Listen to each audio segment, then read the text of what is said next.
Good evening. Thanks for joining me. It's Tuesday, March 5th, 2024. You're watching Co-op for Two. I'm Jesse. Tonight we're going to play this game right here, Side Quest 7th Sea. Before we get started and I tell you why I've got these other games out here, let's do a little bit of bookkeeping. I just posted my review of the Third Suspects box, which we played on this channel. If you played along with me through that box, through the 15 hours or so, I hope you'll take a moment to go over to that review at some point and post your thoughts on the game. After coming down pretty negatively on the first two boxes, it felt good to be able to recommend the third box. I also recorded, but haven't yet posted, an overdue review of Mythos Tales and a review of the Vandermist Dossier and Medusa Report, which we also played through. Those will go up in the next couple of days. And to remind you, on Sunday in a few days at 3 p.m., our normal time for playing the play-by-mail games, we will start a new case of Dear Holmes. What is it called? The Lost Key, I believe. So that'll be Sunday at 3 p.m. Anything else to talk about? I guess that's it. Let me check in with the chat before we get started, see if anyone's up to any interesting projects. If you're interested in testing the demo case for high and low, stop by the Discord for the channel. Matt E says, I've been working on setting up game console emulators on a Raspberry Pi in preparation for building a tabletop arcade machine. Well, that sounds very fun. You may know that one of the big surprises to me on this channel is a year ago or so, half a year ago, someone pointed out that Nicola, who's one of the viewers of the channel, who's on our Discord, was the developer of MAME, which is perhaps one of the most famous arcade emulators ever made. Quite a fun surprise. Okay. Well, let's talk about 7th Sea, which we're going to play today. Now, it's not we're not playing 7th Sea. We're playing Side Quest 7th Sea. If you don't know, 7th Sea is a popular role-playing game. I think around 2016.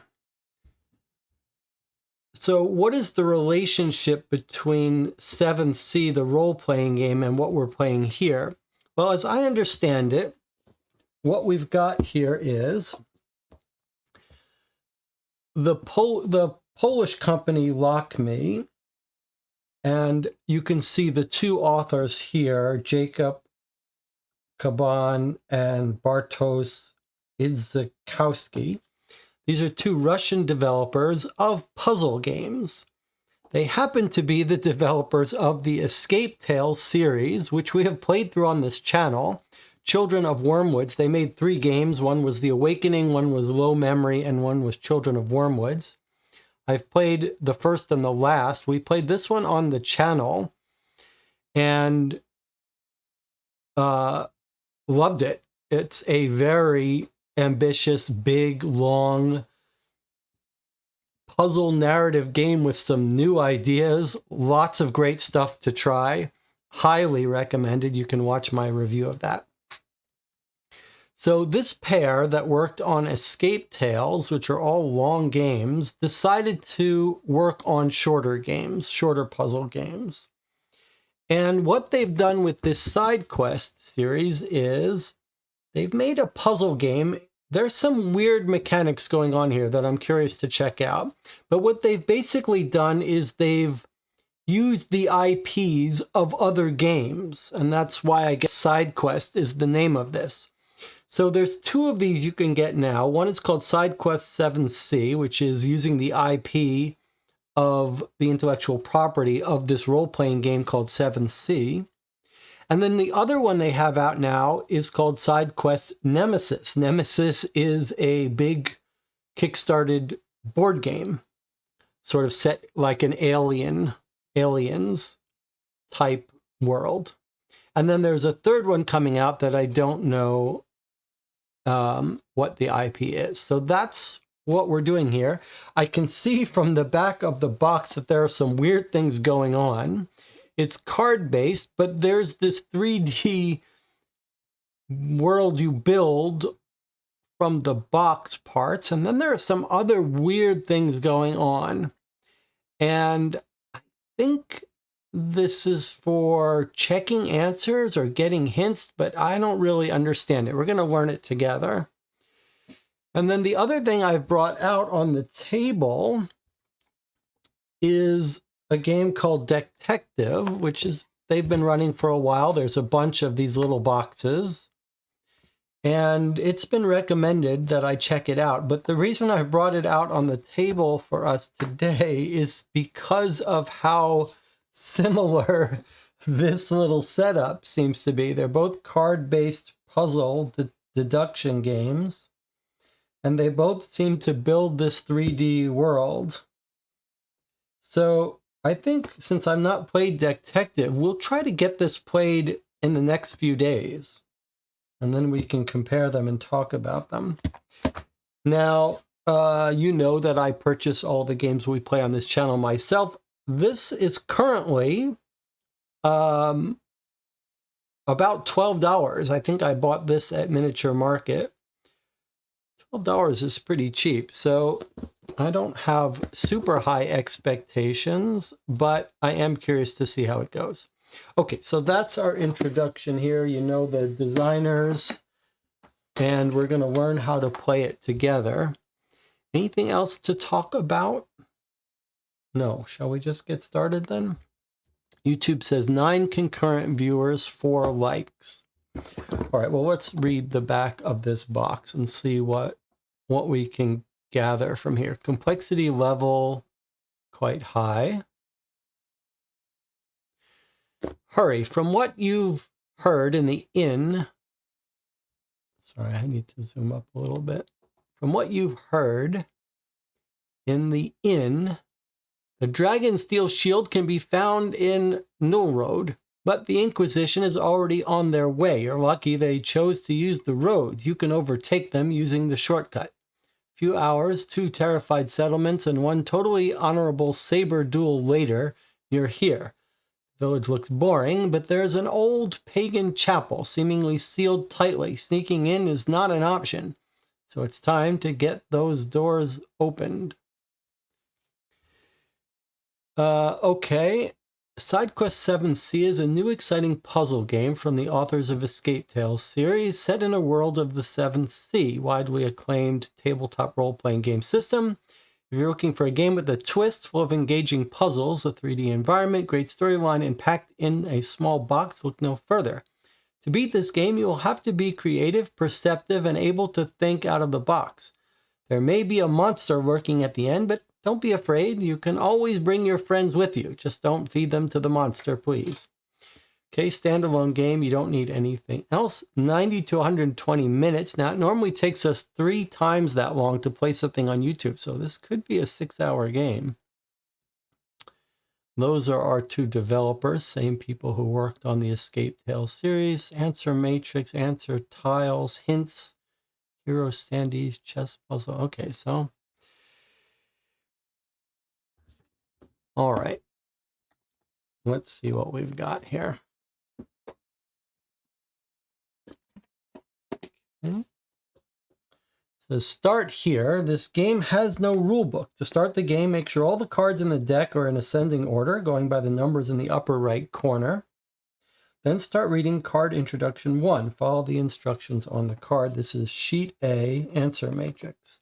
Okay, so let's put this out. Got a little punch board. Another cardboard that don't know when we'll need that. And then a deck of cards. And nothing else. I might need this. Okay, let's punch this out.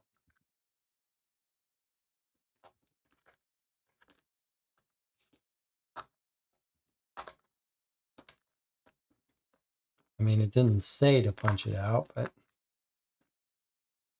surely there's no harm in punching it out now. Little standee figures.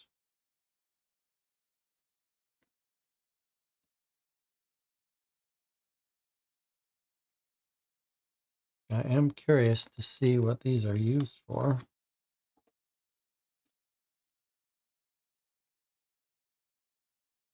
So no sense that there's going to be any internet required, even for hints, which I like the sound of.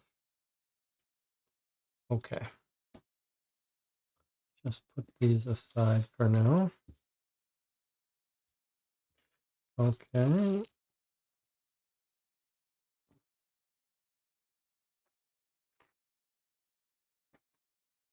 Our deck of cards. Introduction. Start reading card introduction 1. Okay. So I guess we'll just start here with introduction 1.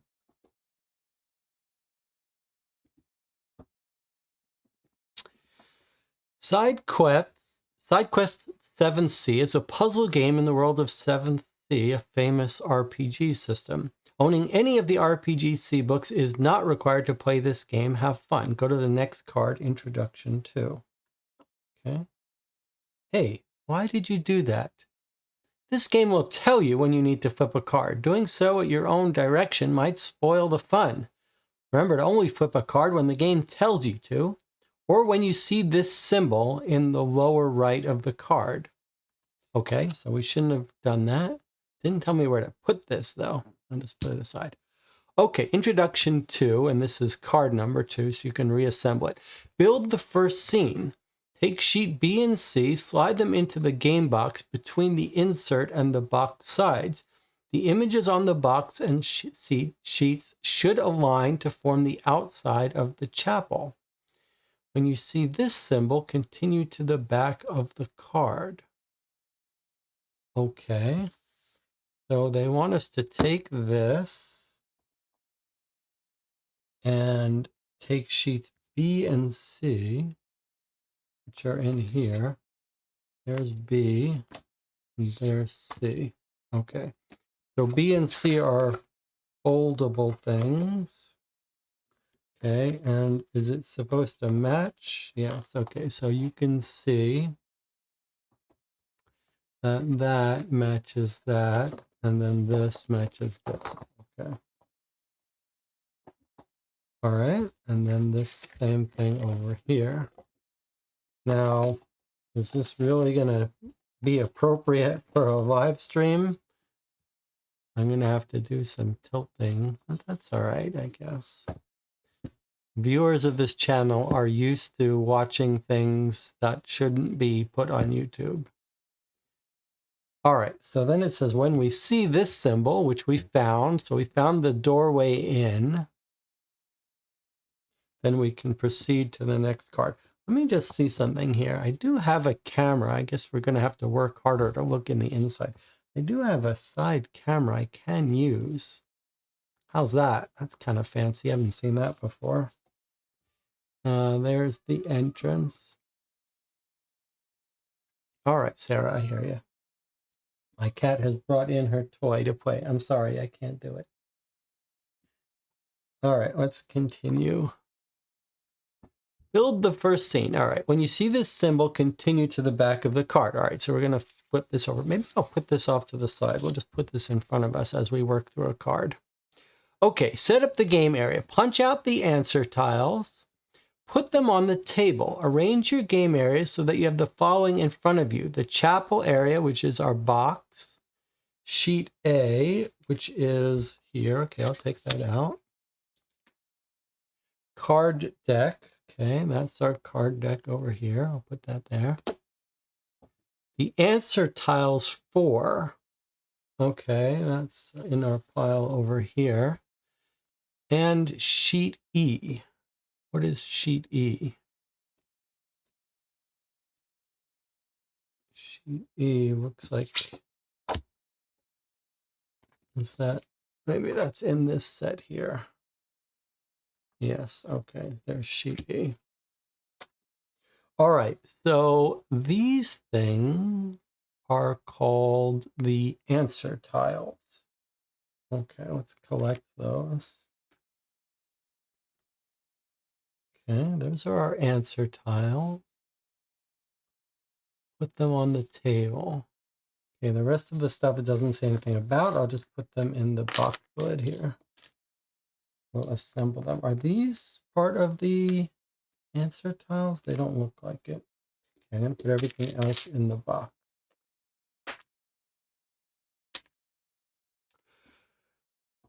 Okay, and then go to the next card.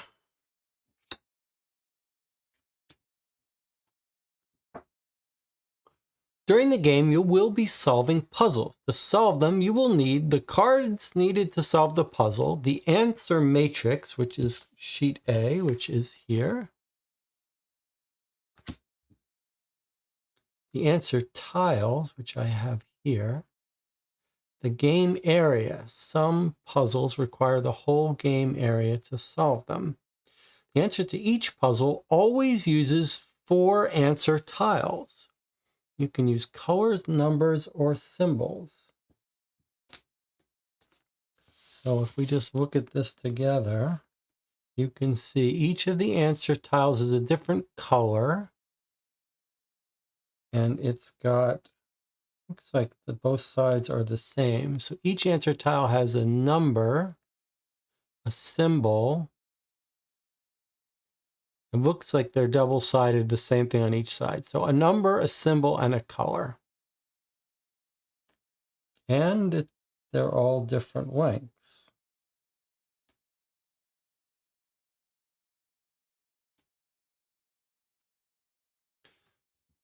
Zero through 7. Okay. It's not clear how we use those, but the answer to each puzzle always uses 4 answer tiles. Okay. And then it says to flip it. Take sheet A containing the answer matrix, read the instructions on it, and use the example below to learn how to check answers. So puzzle A has answer 1, 2, 3, 4. Go to sheet A, read the instructions, and check puzzle A's answer. Okay, so here's sheet A.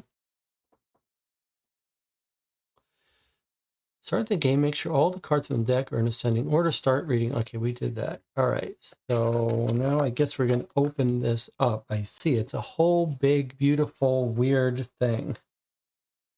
And it's called Learn How to Check Answers. Okay, so let's zoom in on this and see if we can make sense of it. How to input your answer. To check the answer for puzzle A, which we're told the answer is 1, 2, 3, 4, take the answer tablets that correspond with your answer 1, 2, 3, 4. Okay, so 1 through 4 tablets or tiles, which I've got right there. Okay. Align the top golden bar of the 1 tablet with the puzzle glyph A on the answer matrix. Okay, so it's telling us take the 1 and it's puzzle A. So we're lining it up like this. Oh, what a strange thing. So we're lining, because it's puzzle A, we're trying, and tile 1, we're lining up so something lines up, the top of it lines up with A. Okay. Then align the top golden bar of each following tablet with the bottom golden bar. I guess they're calling these bars with the previous tablet. Okay, so tile 2, we line up so it goes underneath that. Tile 3, we line up so that gold bar lines up, and then tile 4 lines up there. Okay. A little fiddly and weird. All right, so the key one was it's puzzle A, and then we do them in order, 1, 2, 3, 4. How to check if it's correct. After placing the last tablet, take a look at the symbols directly on the left and the right of the placed tablets.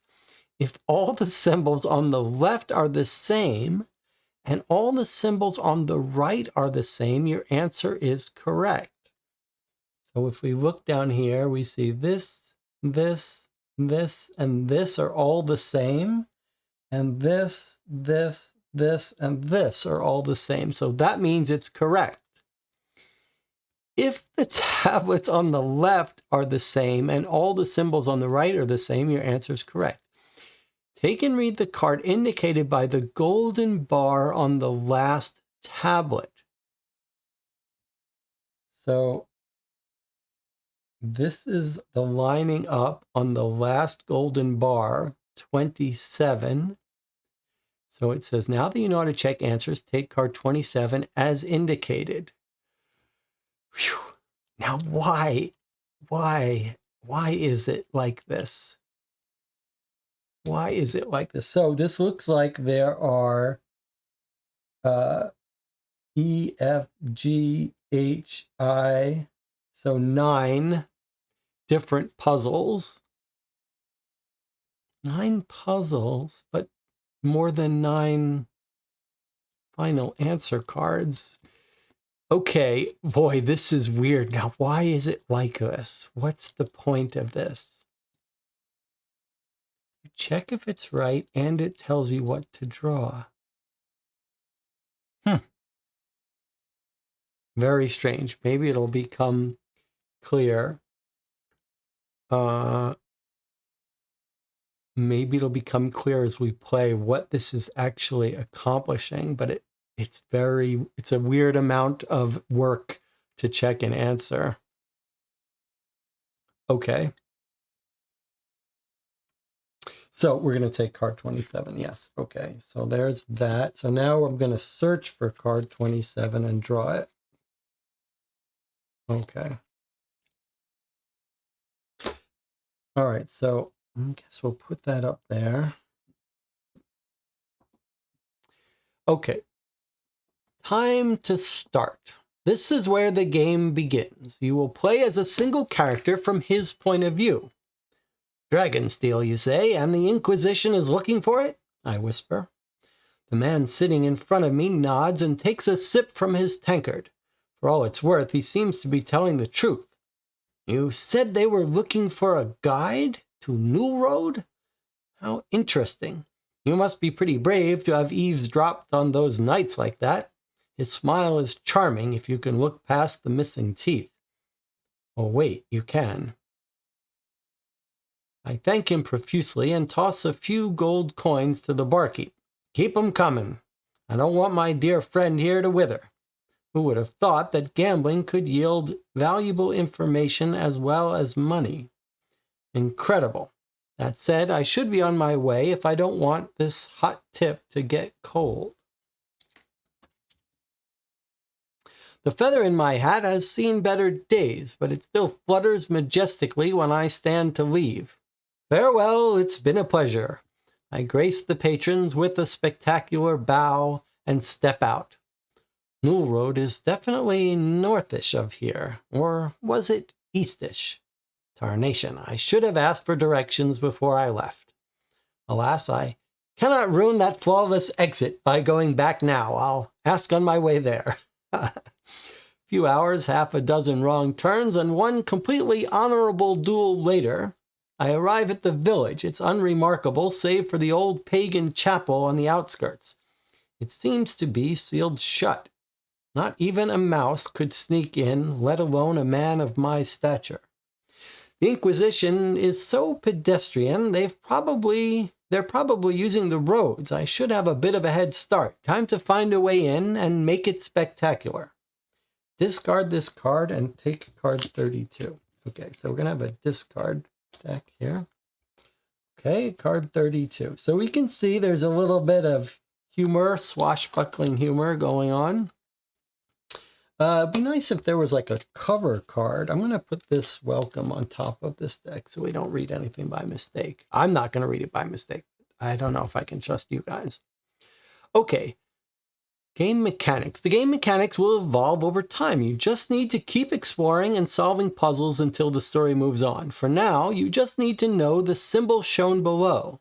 If you see it, just take a card with the number indicated on it and follow the instructions on the card. For example, this one says that if we look on the box, we can find it. Now go explore the chapel exterior, collect all the cards you can find.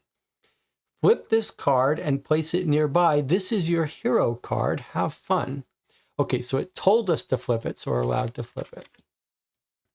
Okay, here's our hero card. This is a little bit of reminiscent of Children of Wormwood's Escape Tales, where we've got some stats. So here we are. We've got some brawn, finesse, resolve, wits, and panache. Maybe those will be changing.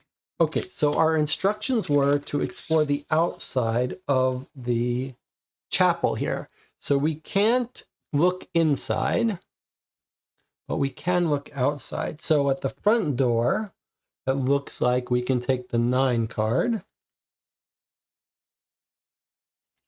Okay. Let's put these aside while we see if there's anything else to see here. Okay.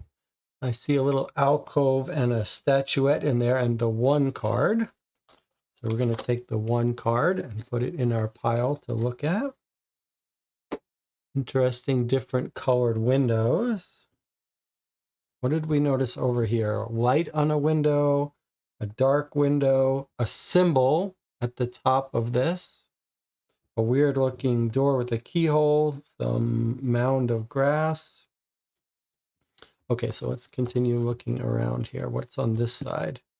Okay, card 6. This looks like a hangman's noose.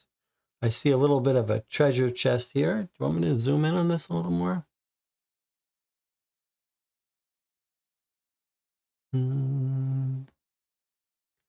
Okay, so we've got a hangman's noose. I see another symbol here. Okay, let's take card 6. And then the last side,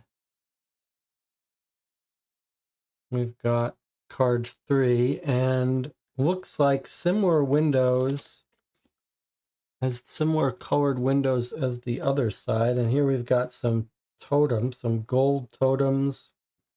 It's an interesting little star, looks like a throwing star. I'm not sure what this whole weird thing is here. Blue circle, is that the same that's over here? Yes, blue circle, green.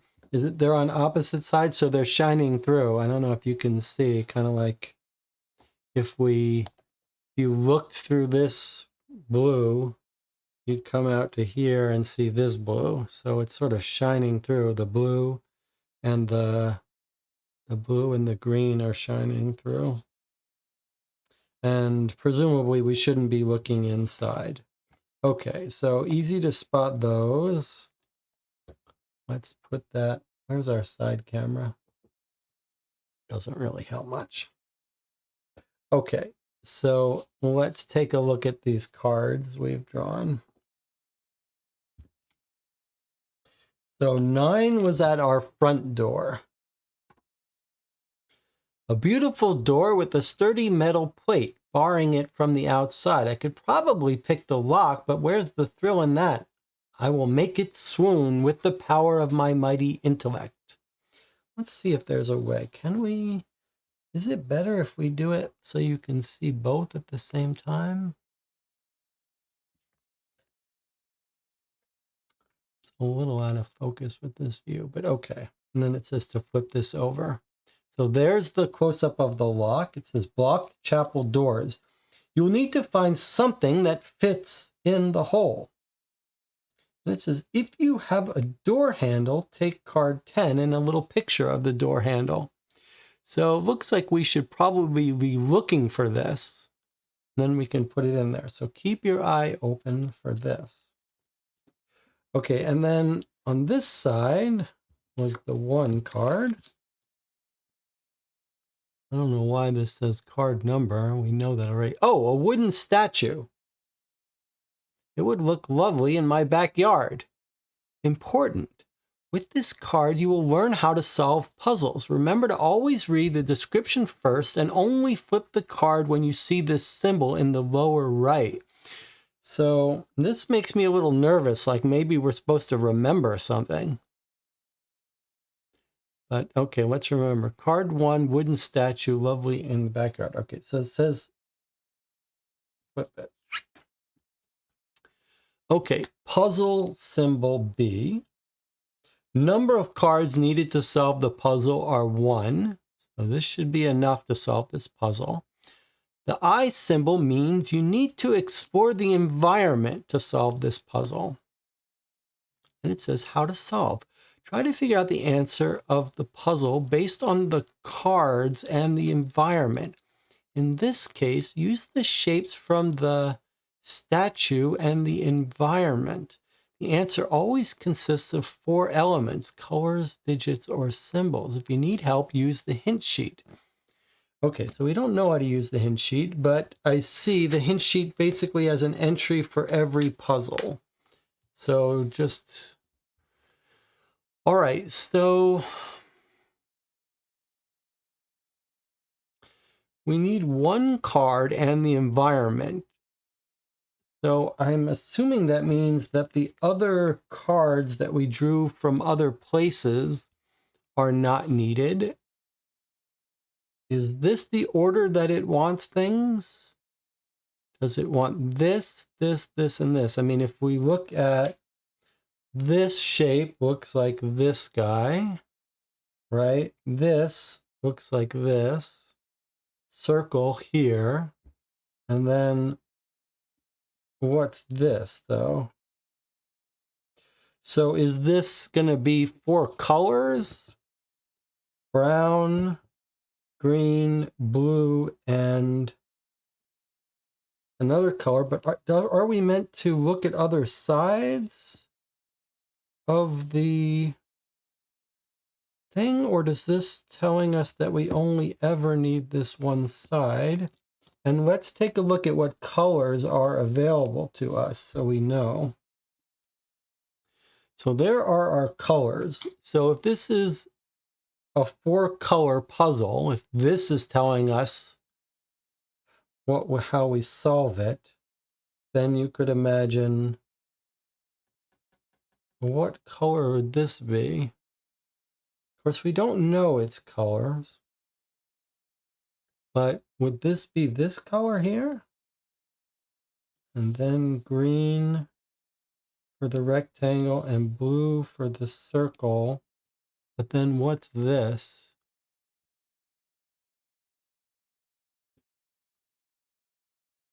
Is it the light? And so should it be yellow?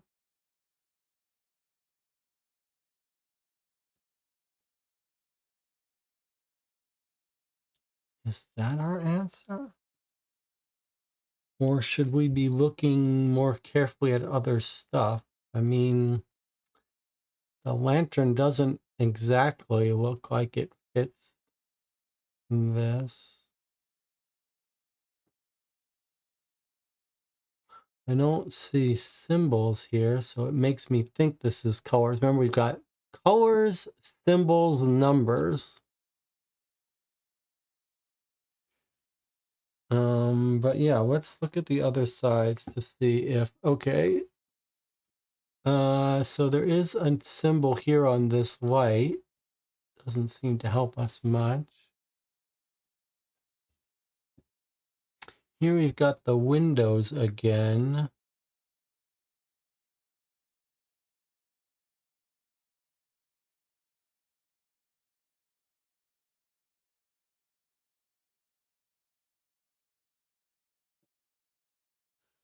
Then there's this.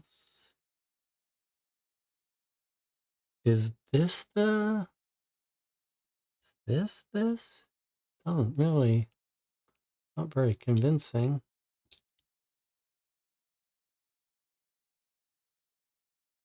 Any other clues on this card? I mean, it is in a tree.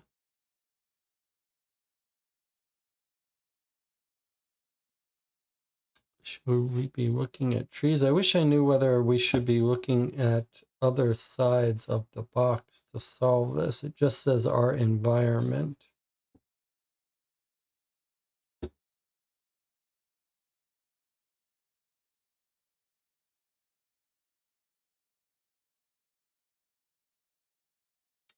I mean, these three really are pretty convincingly these shapes. So, but then is this black color really a match for this color? I'm inclined to try it. Is there anything on the other side of this card that we first drew? Okay, let's see. A wooden statue. It would look lovely in my backyard. Here you will learn how to solve puzzles.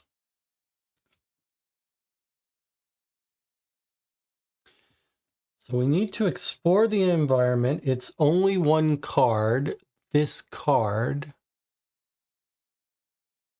But now let's read this thing again. Try to figure out the answer of the puzzle based on the cards and the environment. In this case, use the shapes from the statue and the environment. The shapes from the statue and the environment. Shapes from the statue. What shapes from the statue?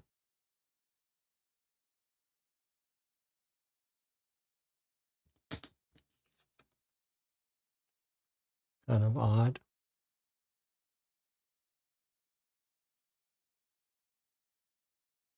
I think it just means the shapes from the statue here.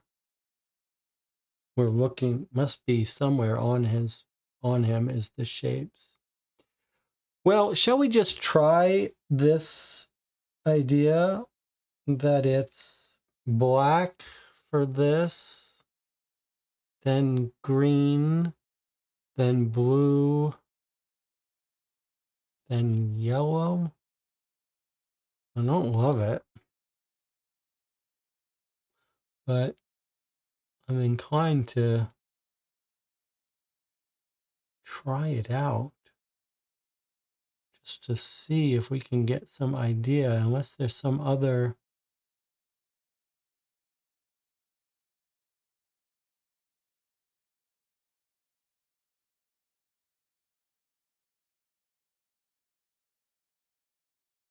And I'm inclined to, I see the symbol 7 on this side of the cube. You do see a symbol where, but you'd have to find symbols that fit in each of these things. Oh, is there a symbol for the, that would be if we were to use all of these. I don't see a symbol for that blue circle though. It's like a shadow. Well, this may be one of those things where I have to zoom in a bit to see. Well, let's try this. Let's see if it's these colors. Let's see if it's colors, and if it's not, we'll get a feel for the game. So let's get our view here. I can see this is going to be a little bit of a pain. Okay, so this is puzzle B. So if we think these are the 4 answers, we start by putting B like that. Then the next one would go there. So far, it's good because these harps line up and these hands line up. Okay, the next one would be the blue circle. Go there. Okay, oof, it's a little fiddly. All right, we've still got the right track, but yellow is wrong. Okay. Is it white then? Let me just check this out. So white would be the other color, I guess, of these flame. The heart in the middle of the flame is white. So that looks like it's correct. Hand, hand, hand, hand, harp, harp, harp, harp. So the first initial guess of yellow was wrong. So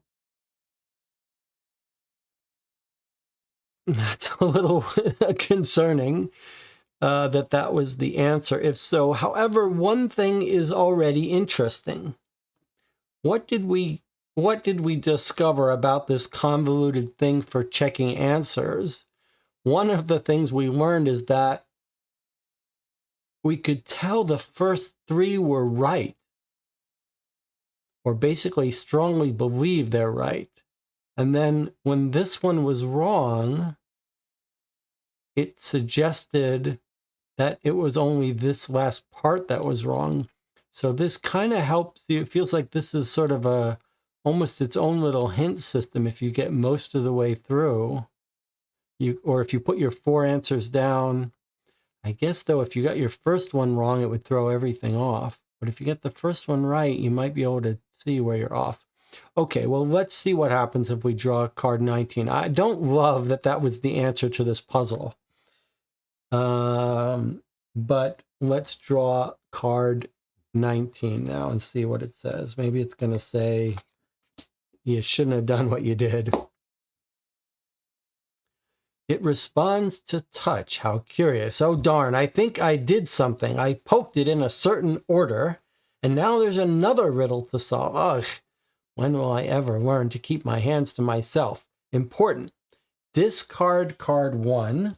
That was the puzzle we just solved. That's going into the discard pile. And take card 2.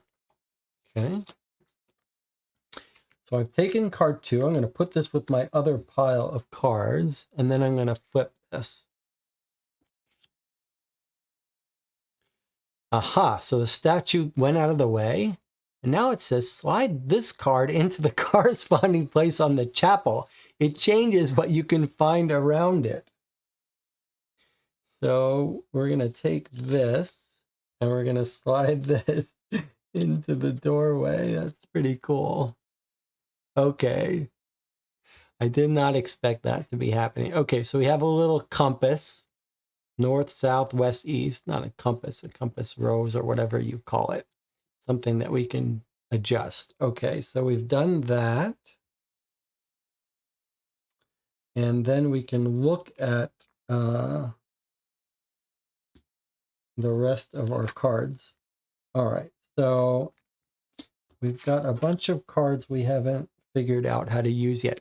All right, I think maybe the thing to do now is to take a little early break. This is a $12 game. You can only play through it once. So if this seems like something that your group would enjoy, this would be a good time to leave the channel now. Purchase it, play it. You can come back and watch this video afterwards. If you are going to stick around to join me, and it's clear I'm going to need help, I'll see you in 8 minutes.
Okay, we're back.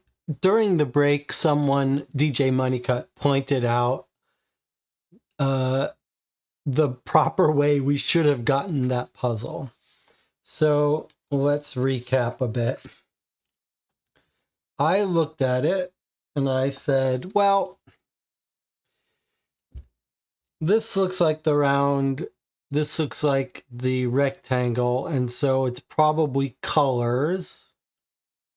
Where is the card that we just threw away? Yeah, okay. So I said it's going to be green for the rectangle, blue for the circle. And then I looked at this and said, well, that guy's brown. We don't have a brown, but we have a black close enough. And then I said, well, this looks like yellow, but there's kind of a white flame. Okay. DJ Moneygets points out that look at the shapes of just the windows on different sides. Now, remember, we wondered whether you're supposed to look at other sides. Okay. So blue circle, green rectangle, and here is our white oblong, and here is our black arch. So we were supposed to just look at window shapes and colors. That seems very clear to me now. There's our black arch with square bottom. Even though this one looks much squatter than this, it's clear to me that that's what we should have done. Okay, so we should have, that's a good lesson. We learned two things from this. First of all, that we're supposed to look at all sides. And second of all, that it probably makes sense that these were all the same type of thing. All right, so we know we're supposed to try to find something for this. I'll throw this one away again. Let's look at about other things we can access. I don't know what this thing is, so let's look at card 3. Maybe it'll tell us what this all is.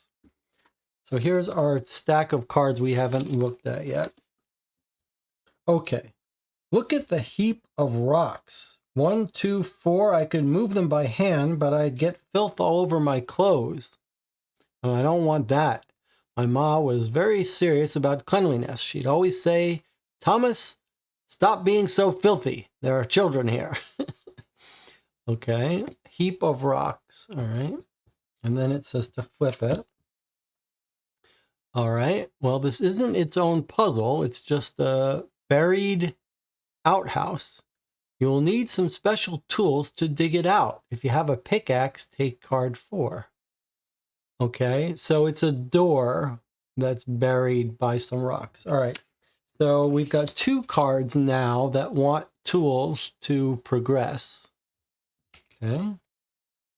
What else do we have? Then we have this card, the compass rose. What about this?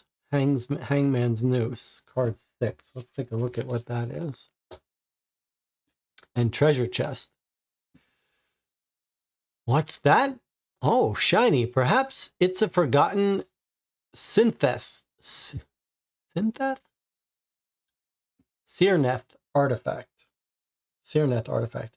I have to find out, but how am I supposed to get up there? What are they talking about? Get up where?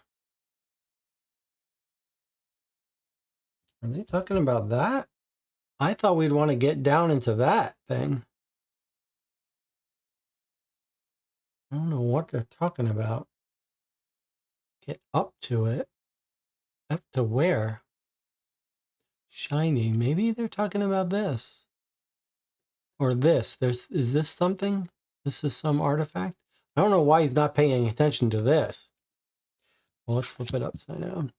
Okay, so they are talking about this. Shining through the crack. It's a shiny object. You need climbing gear to get that high. If you have a grappling hook, take card 7. Okay, so it's another card that we need a tool for. So this is our last card that's different. Let's see. Card 2. Where is that? Here. No. Where did we get card 2?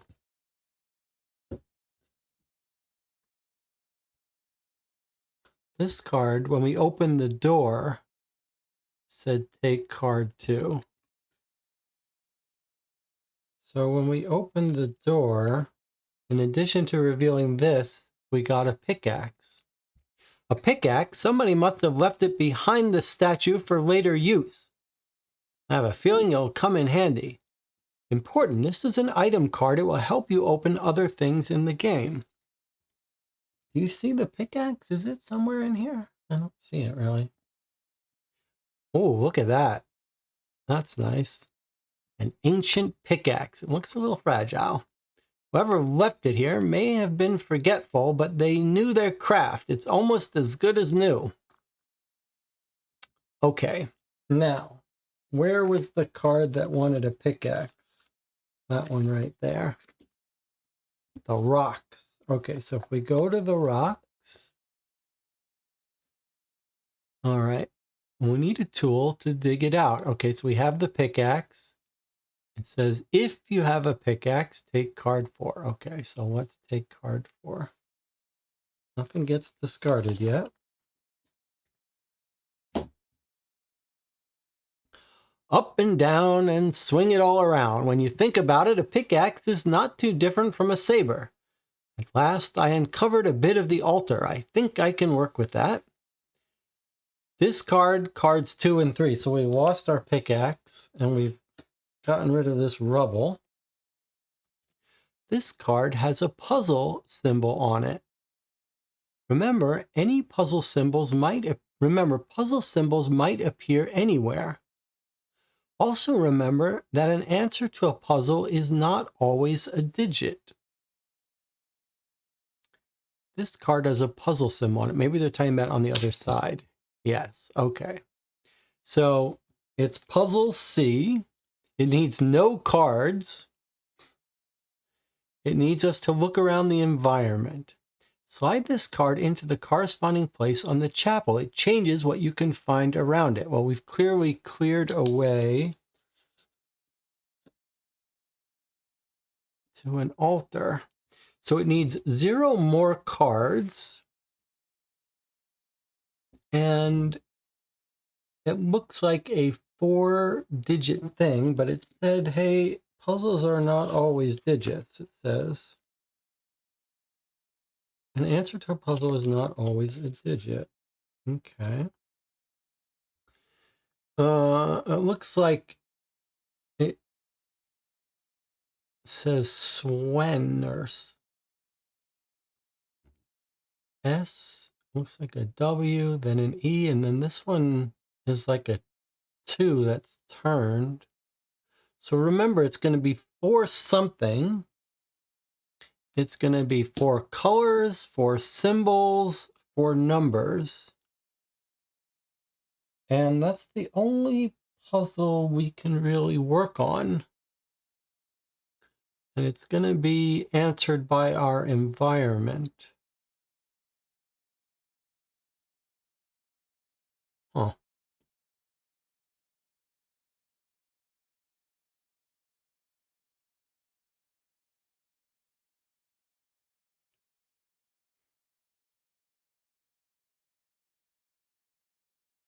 Not always digits.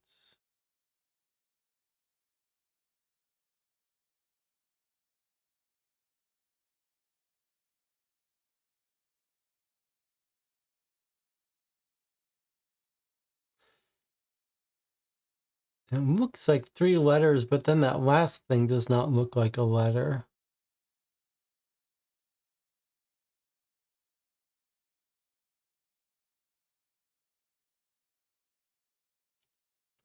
Calling that an N is a real stretch. Now, would those be symbols that we would see? I mean, maybe we need to take a better look around just to get a lay of the land here. I mean, there's a symbol there that corresponds to some symbols on here. If we look at these symbols, they don't match the symbols written here. So somewhere we have to go from this to something else. And maybe we have some clues here with these triangles pointing in. Those might have to do with rotation.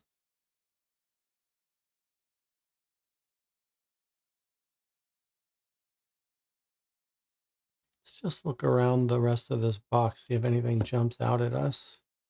I mean, we do have that symbol.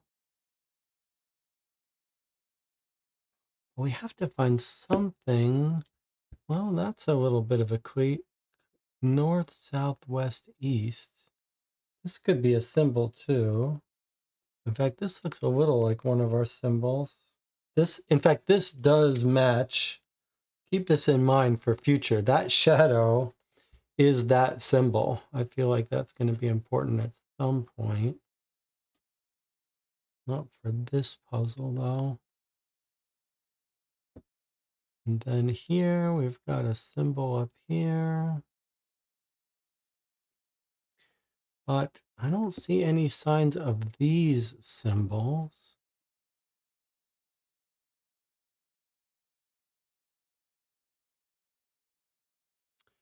Southwest, east, north. Southwest, east, north.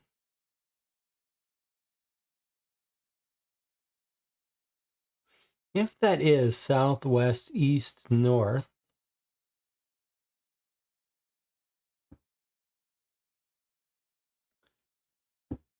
how would that help us?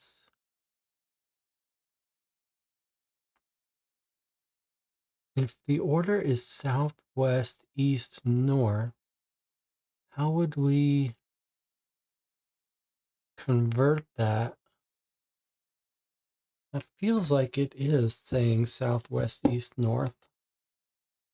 How would we convert that to numbers, though?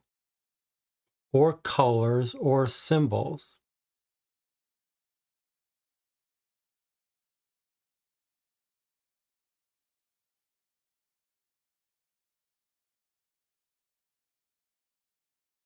Hmm.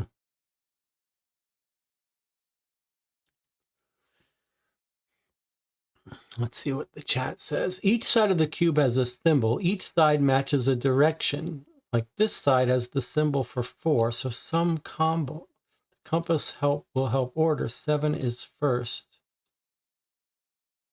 Now, why are you saying 7 is first?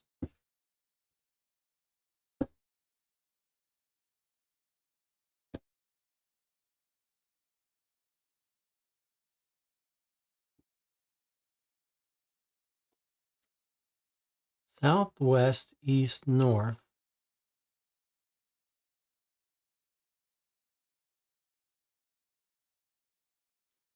So if this gives us our standard, then do we think this means south? West would be over here, east would be over here, and north would be, like we're looking through it this way, right? So north is here, south is here. So, but what is the number we get from this one? It's this, we think. So this is our 7 because of what I pointed out, the shadow here. So that's our south. Okay. And then west is here. What does the shadow match here? The cross. Where is that? We don't have that. We don't have the shadow of a cross as a symbol. Okay, but it's a cross and then down. So is it... Well, I don't see that. So let's try the other way. Let's go east. Is there a shadow here?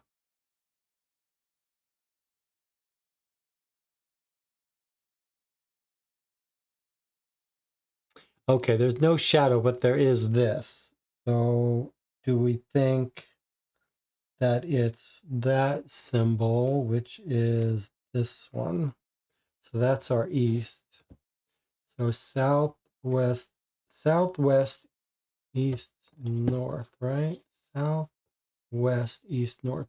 Okay, so that was our south by the shadow. And then we couldn't find here. South, west. Okay, so west is this one. And then east would be the next one here. But we didn't see it in the shadow, but probably it's not shadow. It's just whatever one is obvious. Okay, southwest, east. And then this is our north here. Sorry, here is our north. And what symbol do we see here? This one. So 7264. And the channel says 7624. Maybe I got these two in the wrong order. Southwest, east, north. Southwest, east, north. Okay, so this was our south. And then I think you're right. If that's north,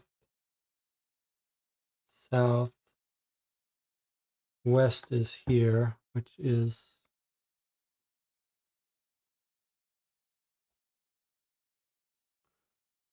west is this one. So west is the pitchfork. Southwest, east, north. 7624. Okay, and that agrees with the channel, and that makes sense. A little tricky because the one we're looking at here is actually the south side. Okay, so I think I agree. 7624. Let's line it up. So this is puzzle C. So we line up the C with this, and this with this, this with this, this with this. Okay, 7624, puzzle C.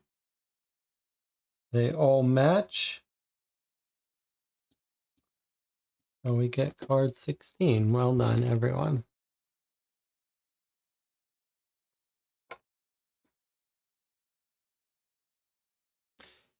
Okay. Using the mighty intellect of mine sure is exhausting, but it gets the job done. Hooray. Important. Take card 5. Okay. Why is that more important than any other instruction to take a card? And then flip this. Oh, look at that. Grappling hook. I'm in luck. If I wasn't in such great shape, this rope might have snapped under my weight. Okay, so we've got a grappling hook. We'll put that with our collection. And then we took card 5. Wrapping paper. It's so colorless and dull, and there's some gibberish scribbled on the side. Is this how our ancestors wrapped their gifts? This is a puzzle card you will need later. To solve this puzzle, you need to have 3 cards with the same puzzle symbol. Just set this card aside and come back to it when you have all 3 cards with the same symbol. So there's the 3. So we're going to need 3 cards that say they're for puzzle E. So we can just set this aside. But where did he find this? A little weird how sometimes these come, like wrapping paper. What were we supposed to... We put in the code. The door opened. We found this.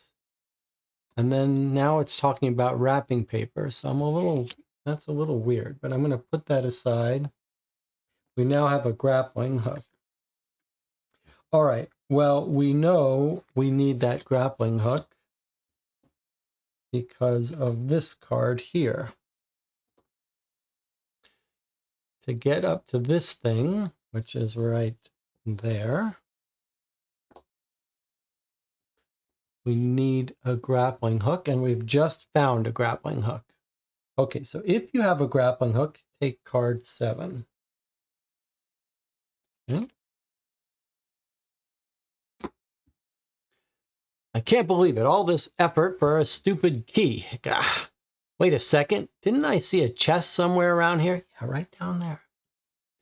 Looks like there are some broken pieces inside. Let's see if I can assemble them. All right, so he climbed up. The sparkling thing was a key. Then he realized, okay, there's a lock there. He opened it up, and now we've got this. Discard cards 6 and 16. Okay. Use the matching two-sided puzzle tiles from the punch board to solve this puzzle. Okay, so here are the pieces, the 4 pieces that it had us get out. I see they do some connection thing. Let me just make sure they're not the same on each side. They've got some symbol. I have to arrange it so I can see it too. So they each have a symbol at the top. And in fact, they look like they're probably meant to match up with our symbols here. Like that is this, right? And that symbol is that symbol. And then there's an asterisk one, which is here, and a B that's here, and this one's here. Okay, but these are also double-sided. B,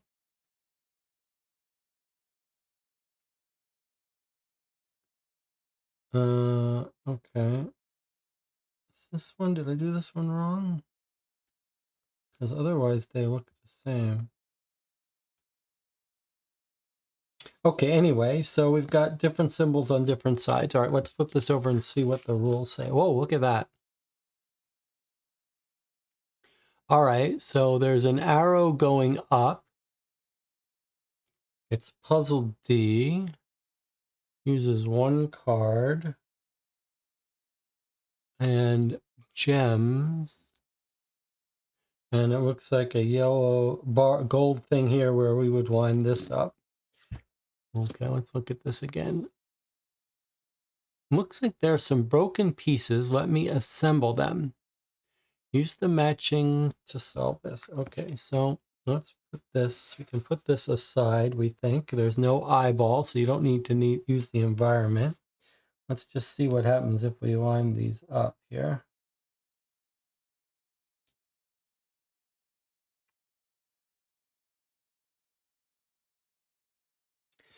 So it looks like probably it's trying to get you to green, then blue and red could go to either of those, and then the blue has to go to the blue. So the idea is to match up. Well, that's not there. And that's not right. We're trying to match this green with this green here. Okay, so this one is compatible. The green went to the green, the blue is up here, the red's up here. So that's one possibility, but this would also work.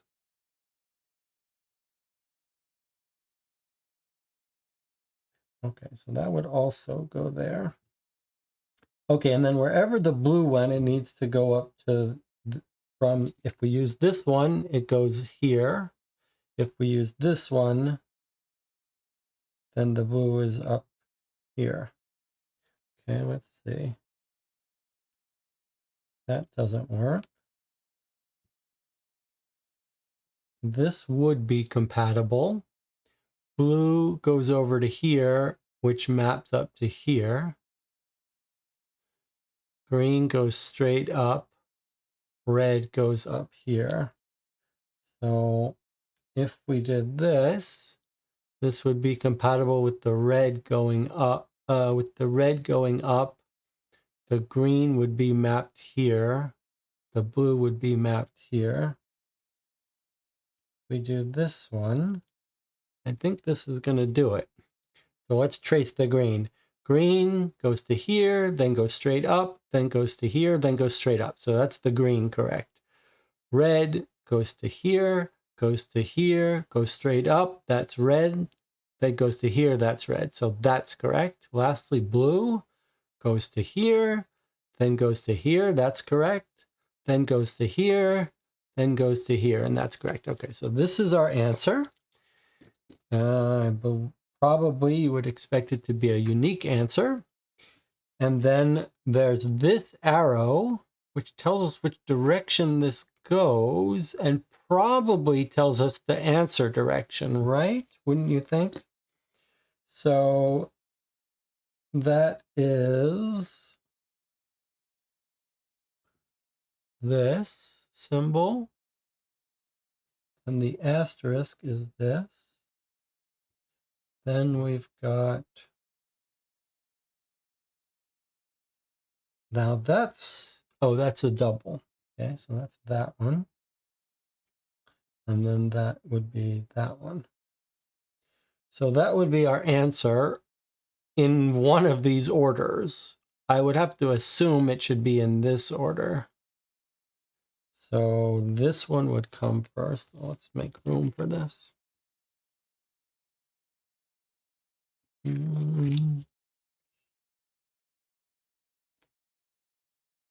Okay, so I think we're supposed to read it up, down. So let's just write it down in case.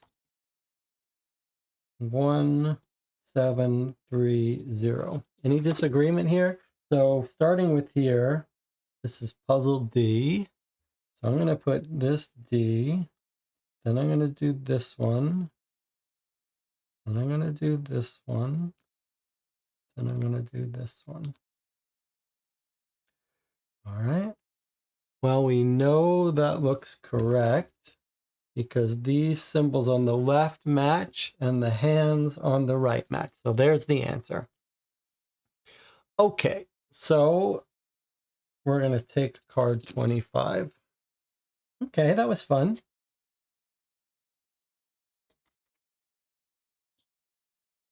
Let's see if it says, are we done with these 4 pieces? Okay, this says, gave me a warm, fuzzy feeling as if I were fiddling with a, never mind. Let's just see what's inside. Discard card 7, which was this. Take card 8. I am enjoying all of the intricacies with this tiny little box. More wrapping paper with some gibberish on it. Could this be an ancient love letter? Oh, I wish I could read that. So it's another piece of the E puzzle. I'm just going to set that aside with this one until we get 3. And then we can flip this over. Ooh, a door handle. It's pretty, but won't fit in any of the doors in my mansion. Perhaps I could lend a handle to one of the doors here. Okay. Don't see anything else on it of note. So let's take this. This is the only card we have left in our working set here. All right, but that's all we need. If you have a door handle, take card 10. Okay.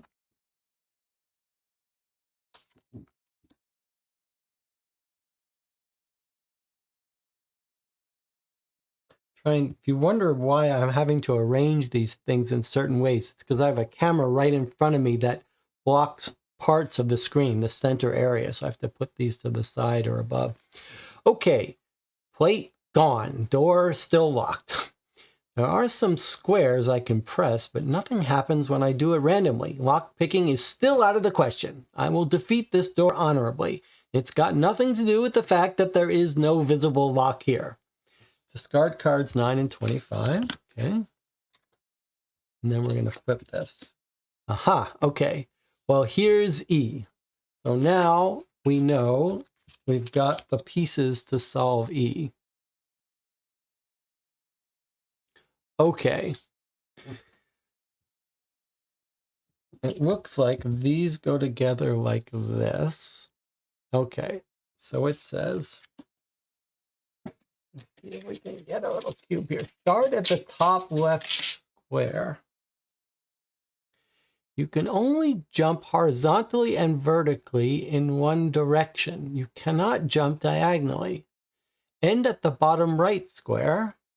Always jump as many squares as the number on the current square. You can never revisit previously visited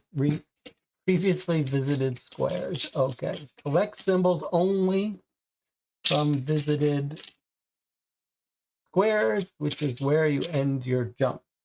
Okay, so we're going to jump from here to here, the number of spaces under our position, and then that's going to give us 4 symbols. Or no, yeah, 4 symbols, but we might end up on a place intermediate that it doesn't have a symbol. Okay, so I might need a couple more of these. All right, let's see. We're going to end up here. So we could just experiment, but we might want to do it backwards. Like we have to end up here. We can't go diagonally. That means this can't be our second to last spot. This can't be our second to last spot, but this could. So I think we're going to have to eventually go from here to here, because there's no other way to get there by going straight up or down. That's not true. This would get us here too. And that would give us a symbol. So let's assume that this is our second to last, but then we jump here. Is there a symbol there? No. So that would be our last symbol. Okay, well, we could get there from here.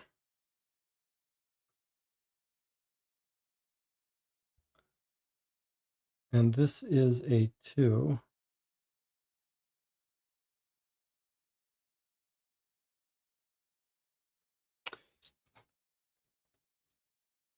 Interesting. I feel like trial and error is still the best way to do this, but there may be a better way. Let's see. So you have to go from 2 here. So your next spot is either going to be here or here. Let's just guess here.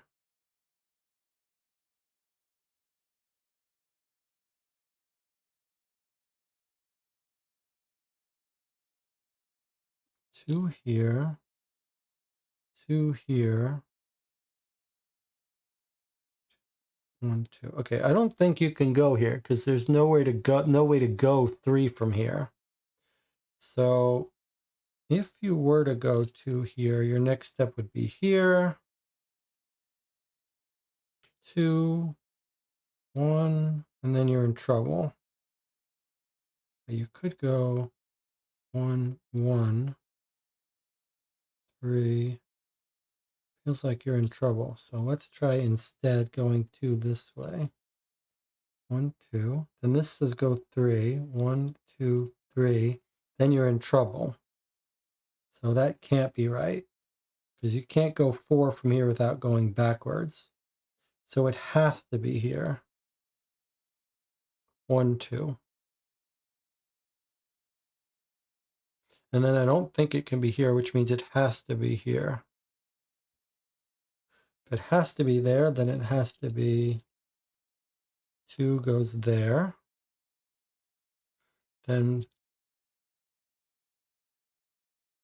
1 could go here. And 1, 2, 3 could go here.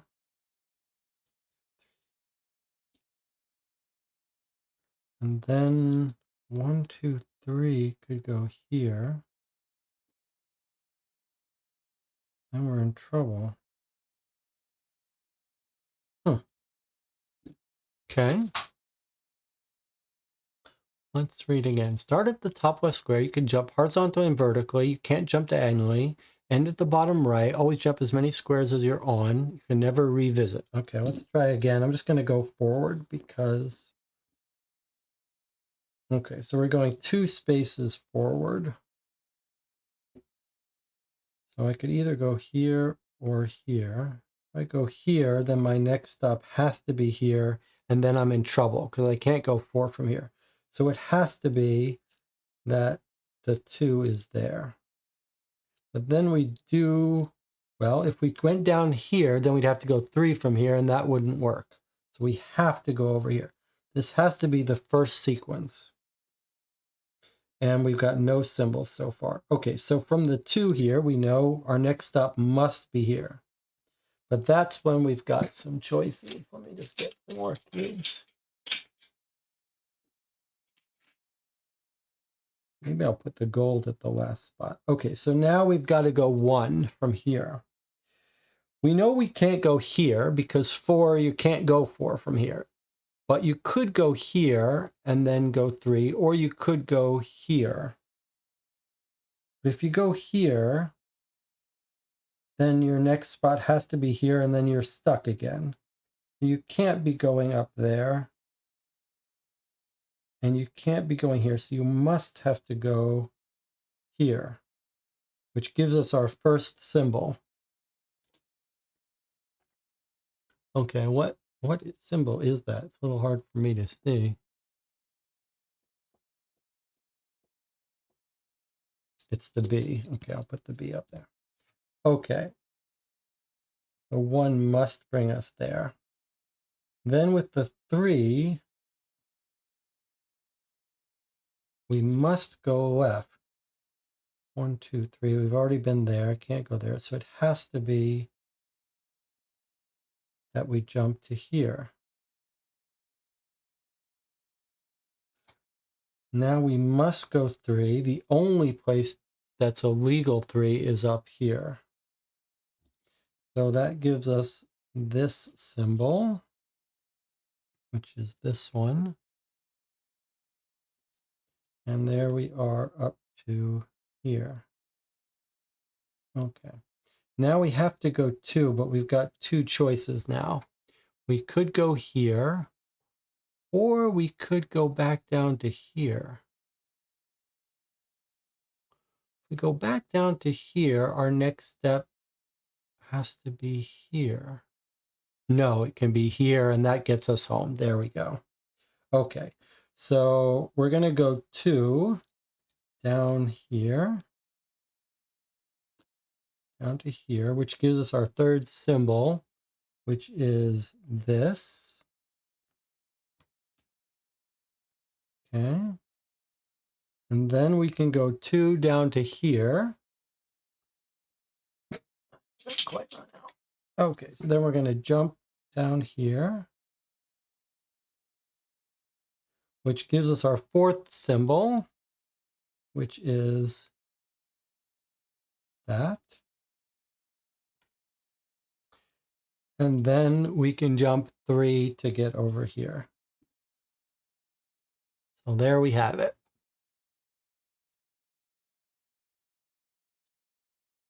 Two is the wrong symbol, says the chat. You think what I've written down is wrong symbol. That was our first one.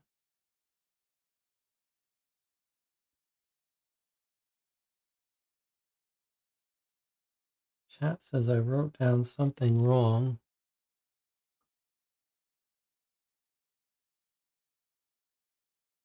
I think the chat says I wrote down something wrong, but I can't tell because the chat didn't specify. I guess you're saying that this one is the one I did wrong because I put the double curve up and it's a single curve up. 2, 3, 4. Okay. Yes. Okay. So I wrote it correctly here. I just didn't grab all the right tiles. Okay. So, but those are the right tiles now, right? Yes. Okay. So there's our answer. It's surely going to be right. Let's check it out. Okay. So this is puzzle number letter E. So we start this out there. Our next symbol is here. Our next symbol is there. And our last symbol is there. Okay, ship, ship, ship, ship. And 3, 3, 3, 3. All right, so we got it right. Card 13. Okay, that was kind of fun. I don't know how well it translates, but okay. All right, so let's see what it says. Ha! The door never stood a chance. I kick it open with a bang and strut into the chapel. Chin up, chest out, just like my ma taught me. The rats inside skitter into their burrows. They must be too impressed to face me directly. Never underestimate the power of a grand entrance. Discard cards 5, 8, and 10, which are our 3 that we use to get in the door. 5, 8, and 10 get discarded. Okay. Take cards 28, 29, 30, and 31. Okay. 28, 29, 30, 31. Okay. Put all these aside. All right. And then we'll put these to the side and we'll put this over. Change the scene. Take out sheet B and the cards associated with the exterior of the chapel. Place a cardboard floor with fire lines inside the box in such a way that the rat is in the corner. After that, put the cards in the corresponding naves on the wall. Discard this card and explore the interior of the chapel. Okay. So, take out sheet B. I guess we have to take out these cards too. Okay, which one was B? Okay, this was B. I'm taking out B, which didn't show much on the interior.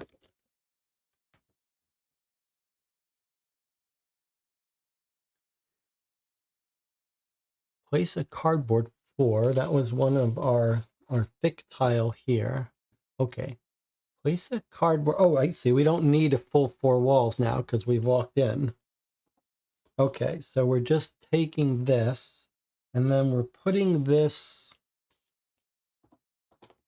Here, maybe I can do it this way. Okay, so there's our entrance. And then it says, put the rats so that the rat is in the corner. Okay, so here's a rat. I guess it wants me to put it like that. Let's make sure that that's right. A rat is in the corner. Okay, and you can see the rat there, right? There's that rat right there. Okay, and then we've got symbols along this side and Roman numerals along this side. And let's just make sure that that's right. And then it wants put the cards in the corresponding naves. So the 3 cards that we drew, 28, 4 cards we drew, 28, 29, 30 are naves, are the little alcoves, I guess. Okay, slide this card in the leftmost nave. All right, so I guess that goes there. They've got little red indicators, so I guess that goes there. And that goes there. And that one, last one here, must go here. So you can see that each of the naves has different symbol design in here. God help you if you put those in the wrong. Maybe it doesn't matter if you put them in the wrong places. But I think that's right. Let's see. Yes, you can see the 11 shows that it goes here. So that's how we know we did it right. Okay. So I'll just hold it like this most of the time. All right. So, or we can just do it like this for now. All right. So there's our new interior. Discard this card and explore the interior of the chapel. Discard this card and explore the interior. Okay, so what have we got? We've got some cards. Card 11. It's too hard to do it to that camera. I'm not good enough. I don't know it as well. Okay, we've got card 11 and card 12 that we're allowed to draw. And then we've got some stained glass Tetris windows at the top.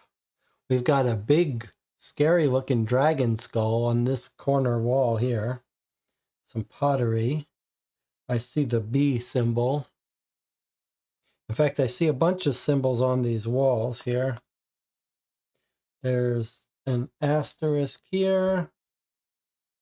There's a B here. Sorry, there's a B here. There's a B here. There's symbols at the bottom of each of these stained glass windows. All right, well, let's draw our two cards here, 11 and 12.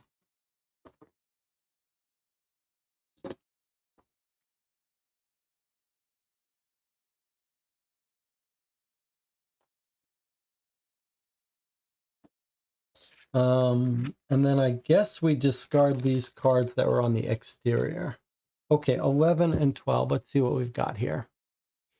Wait, there's a note here. Same one on every door. How dull. The doors are too sturdy even for my hardest knocks. Fine, I'll use my wits again. And this one says, dust. And here I was hoping for something shiny. Phew. Of course, I have to do everything myself around here. Fine, I'll polish those shards until they're shiny as the shiniest person I know, me. When I'm done, I'll have to display them somewhere. You there, look around for the right spot. Those stained glass windows seem like a good place to start. Okay, so let's look at this one first. The doors are too sturdy even for my hardest knocks. I'll use my wits again. Okay, knock on the doors the appropriate numbers of time from left to right. Okay. And then there are these little dots and chains. So there are the 4 doors, I guess. Knock on them, and they all have patterns of chains in them.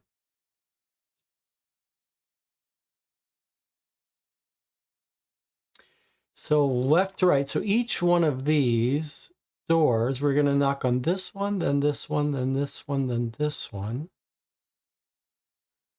So each one of these doors, the design in it is going to tell us what symbol, number, or color to use.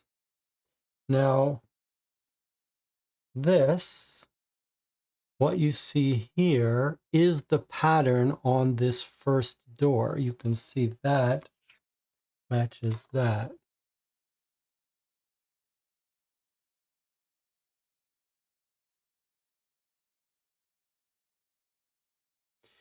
It only needs one card, which is this card, and we're allowed to look around. So the question is, it sounds like we could just pay attention to this card in order to figure out what code this door is, but then might help us to look at the rest of these. I could get them out and just put them on the table to look at them. But before we do, since we're not 100% sure we're ready to solve that yet, let's look at this one, since this is also available to us now. It's a separate puzzle, also only needs one card. Requires us to look around the environment, and it's got the colors that we see in the stained glass.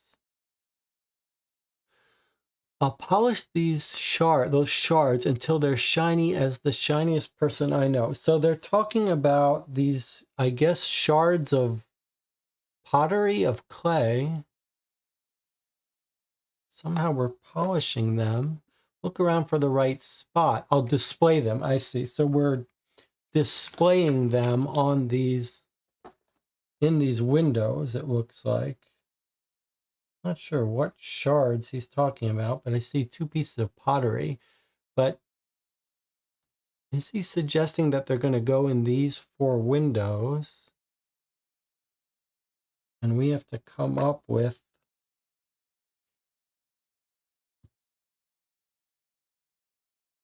and this looks like this might be colors overlapping.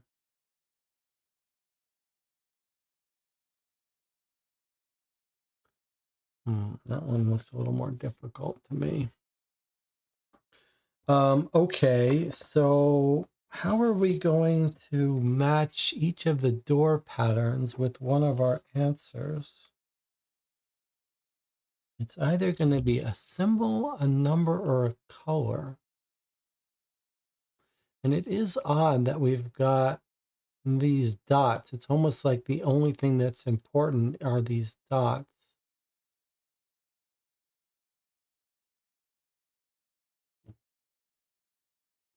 And I note that some of them use a larger, it's like a grid. Some of them go all the way down to those last two lines.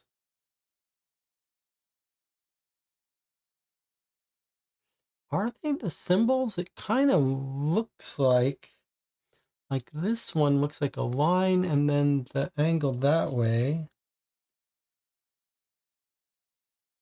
Not quite. But I mean, is that this? But then what would this one be? I don't really have a symbol that looks like that.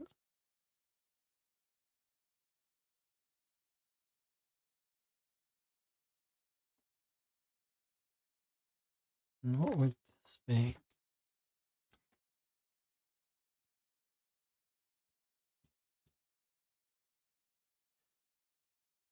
Three, 3, 2, 3.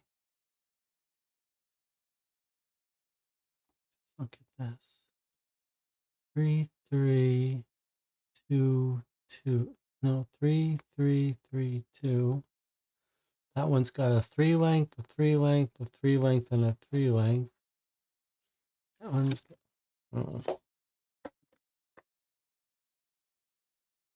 got a little hard to tell. Knock on the doors the appropriate number of times. Okay, so these are numbers. And we know they're all going to be different. Is it just the number of chains? 1, 2, 3, 4. Let's just look here. That one has 4 chains. This one also looks like 4 chains. Hmm.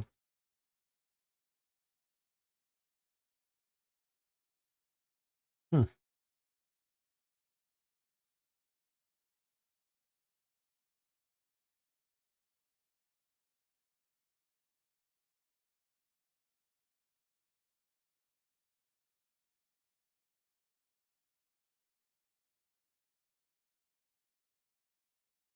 Let's see what the chat thinks. Each window is missing a square. Maybe we have to count the number of rivets connected by the chain in each door that matches the style of the knocker. Not really sure how to make sense of that. I do see that each of them have a different style knocker, but I see. That's interesting idea. So let's look at this for a second. What you seem to be suggesting is there's 4 styles of links.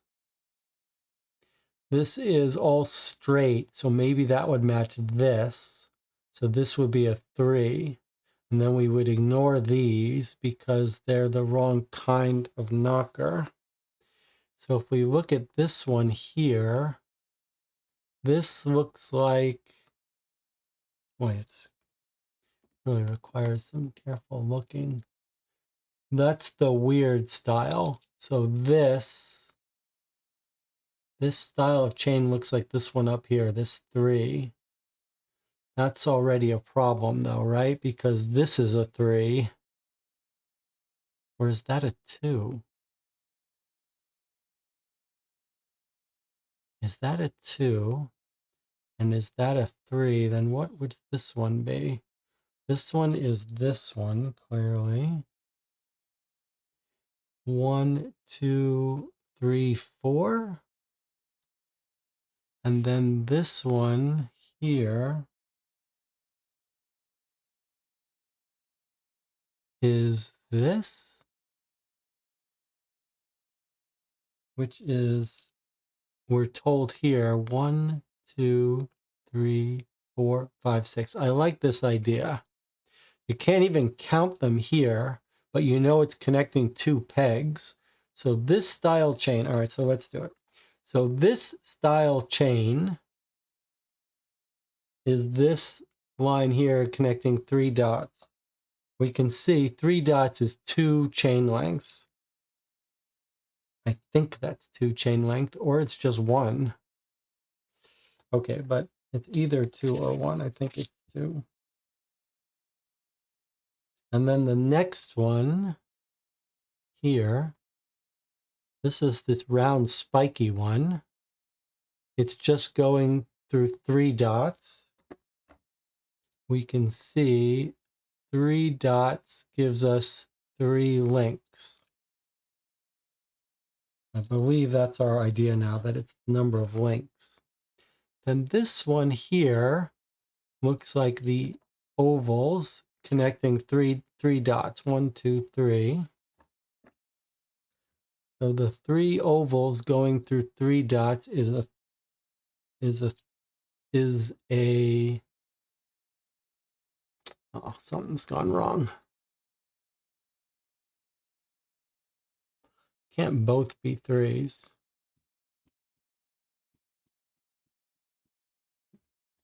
Is it a 3? Or is it more than a 3? Just a 3. So what do we do now?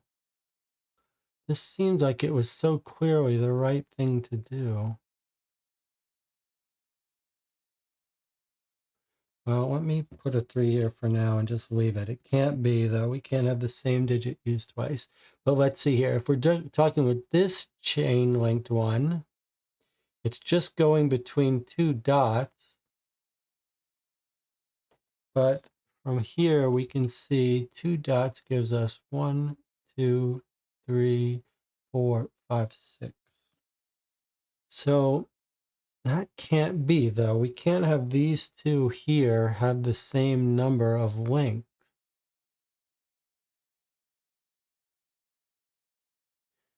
This one on our left is clearly the 3 spiky ones. So what do we do about this?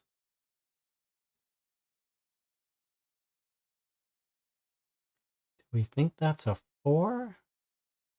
Doesn't look like a 4 if you look at it over here, though. That looks like it's only 3 are needed.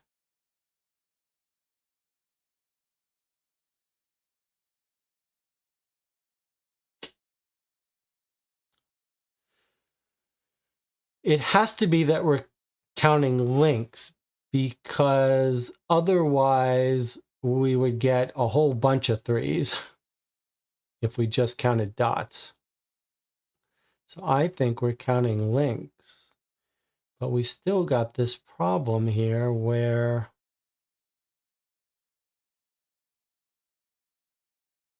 this looks like maybe this is a 4 here, even though looking here, it seems like you only need 3 of them to connect between 3 things.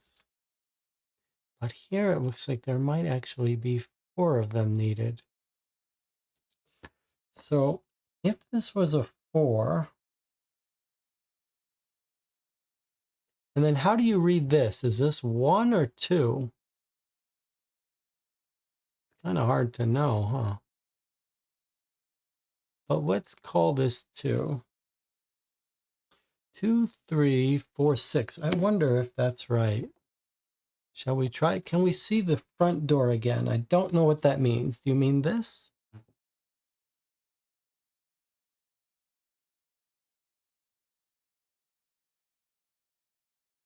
Let me try this. 2, 3, 4, 6. Let's just see what happens if we do 2, 3, 4, and 6. Let's see what happens. This is puzzle F. So I'm going to line up the 2, and then the 3 would go next. Already wrong. Okay. I'll just try one more thing. I'll make this a 1. No, that's wrong. Okay, so whatever we're doing, it's wrong.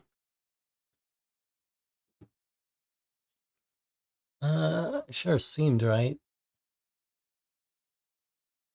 Sure seemed right, though.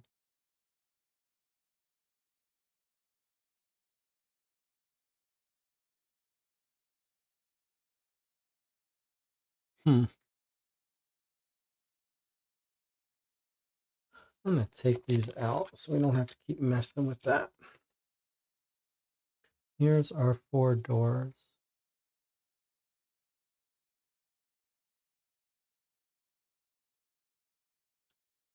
So I think we're clearly on the right track about these different style of door knocker.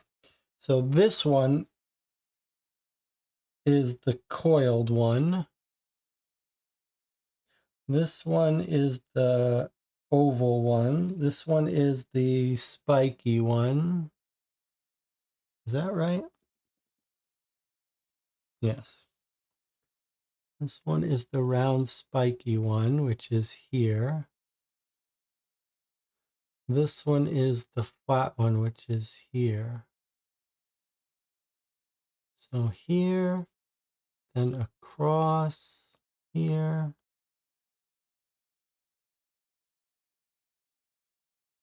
This one is this one here down. And this one is this here.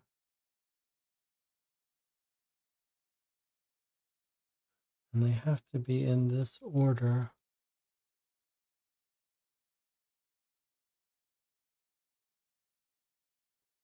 And we were thinking 2 links. Can't see that well.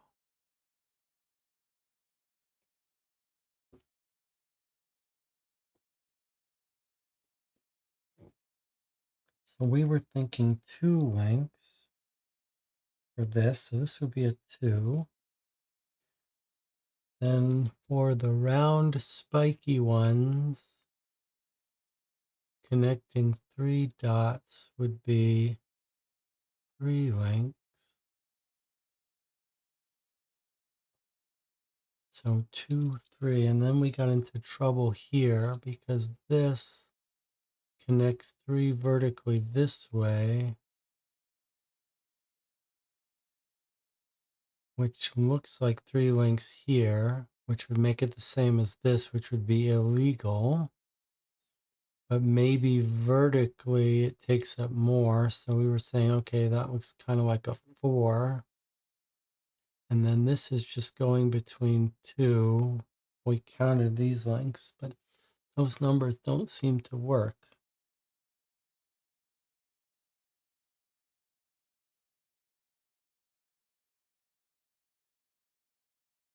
Okay, Dispaminite says 157. I don't know where you got that from, what possible thing, so I can't, that does not help.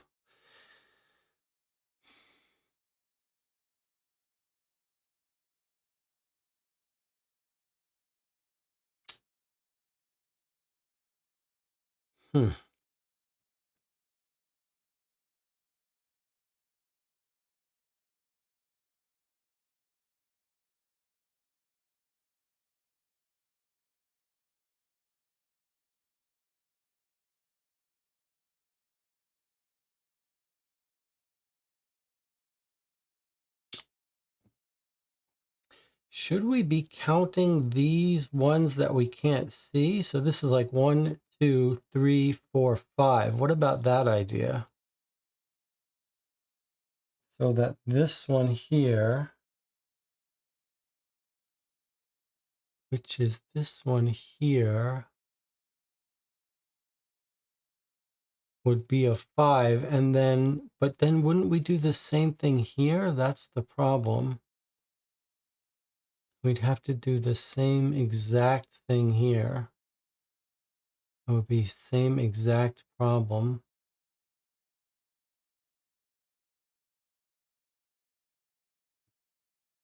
And this would be a 2. This would be a 5.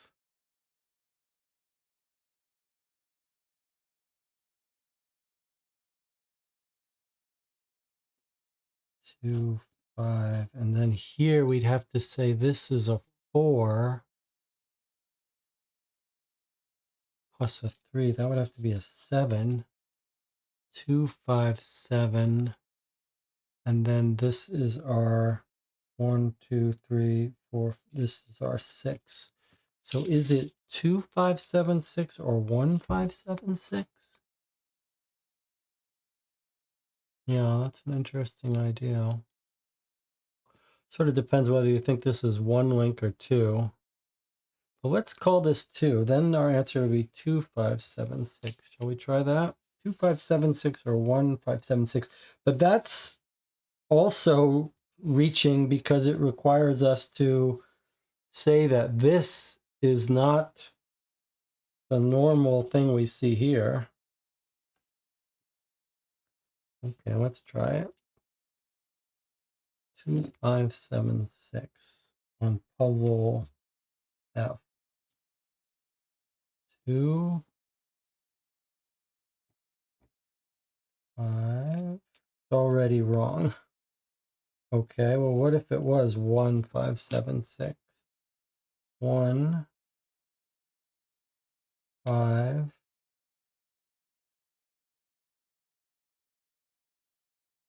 Seven is already wrong.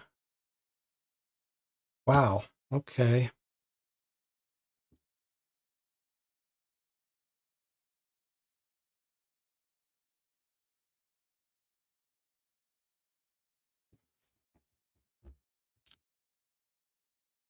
Two,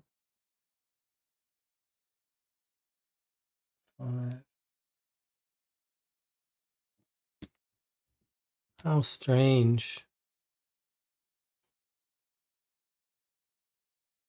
How strange.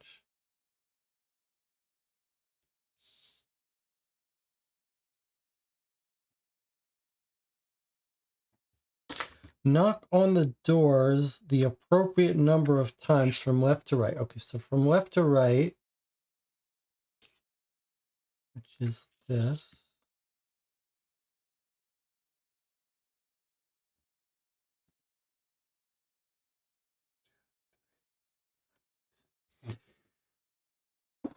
Okay.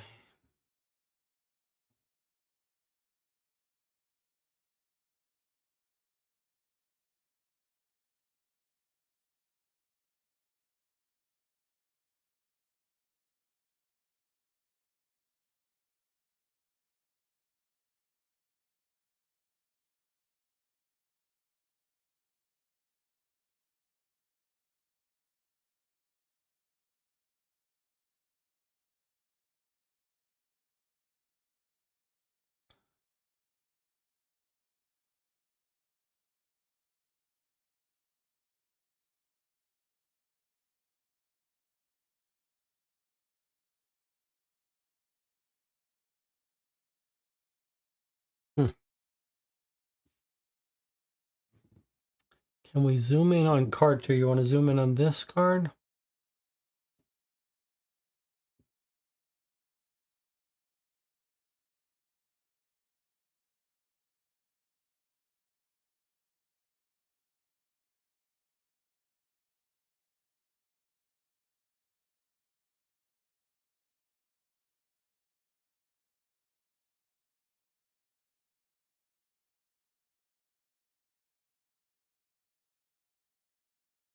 Knock on the number of times. So we know these are each digits.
This is definitely the spiky one. And then this is definitely the oval one here.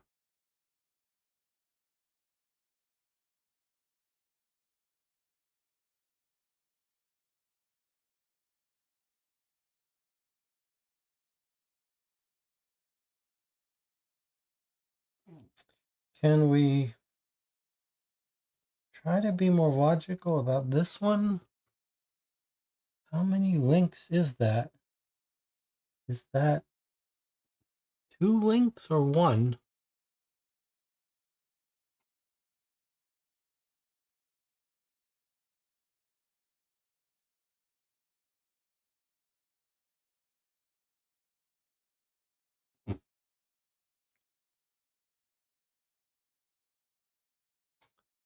Feels like that's 2 to me.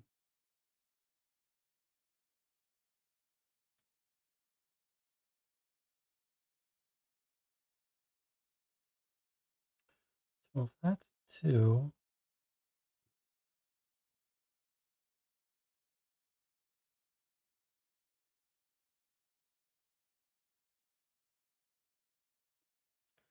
are we overthinking it?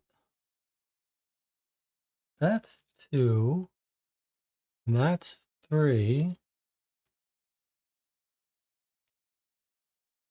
It's already wrong, so it can't be. But 5 doesn't work either. Very strange. Huh.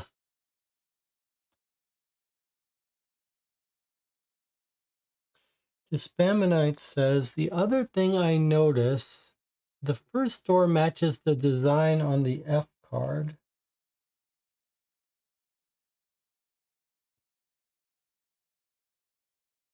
Yes, the first design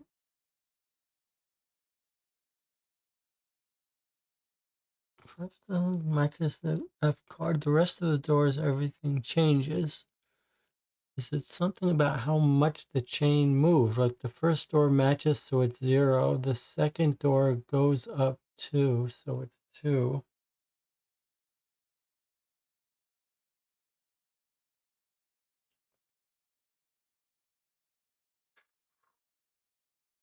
Whoa, that doesn't seem right to me.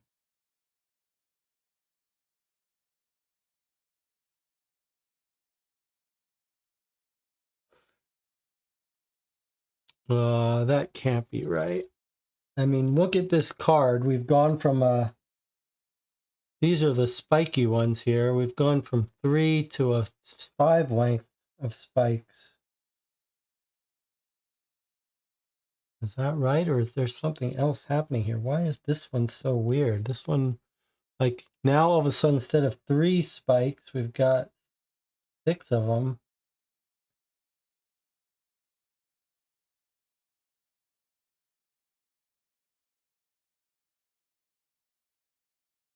Like, everything's changed here.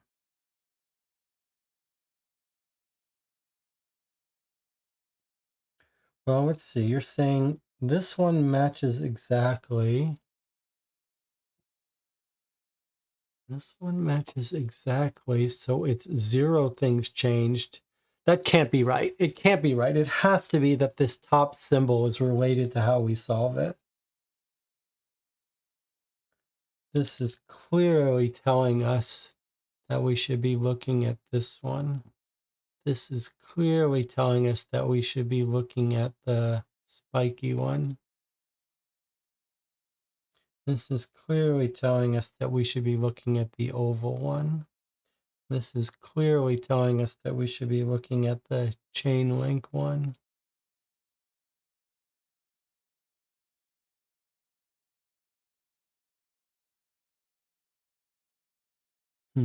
Well, it's time for us to take a break. So we'll take our 8-minute break here, and then we'll figure out whether we want to go to the hints. I feel like normally in this channel, I stay for hours without looking at hints, but it does lead to some real frustration. Maybe this time we'll go to the hints. I'll see you in 8 minutes.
Okay, we're back. Sometimes a break to clear your head helps, and it sounds like the chat has figured out the basic idea, which I think makes sense.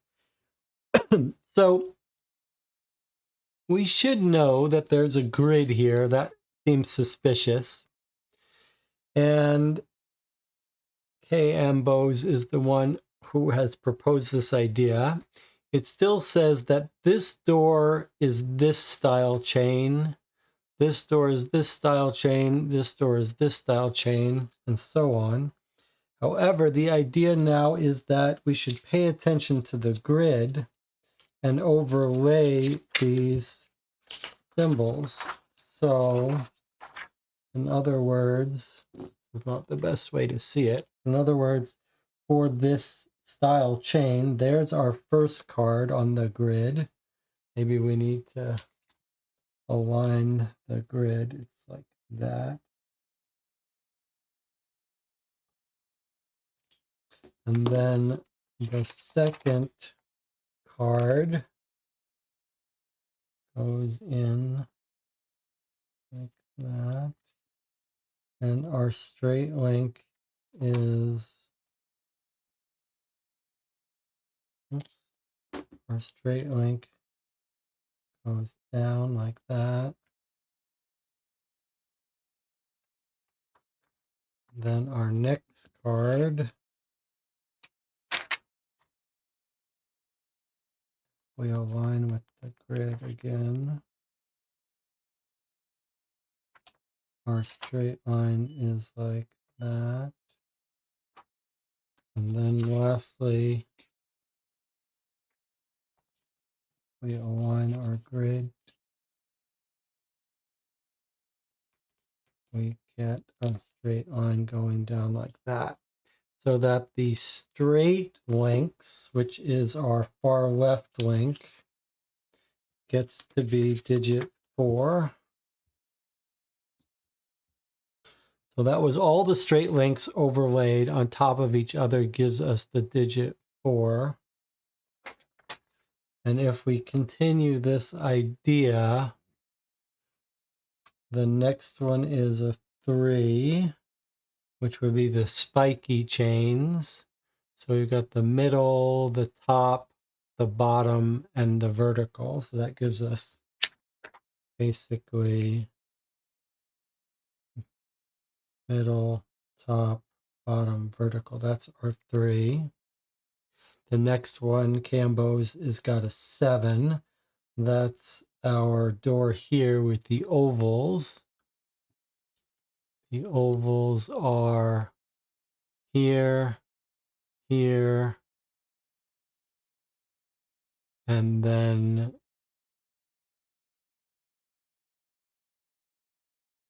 why do you have the ovals? Oh, I see. Here, here, here, and here. 7. Okay. There's our 7. And then the last one, the spiky chains, are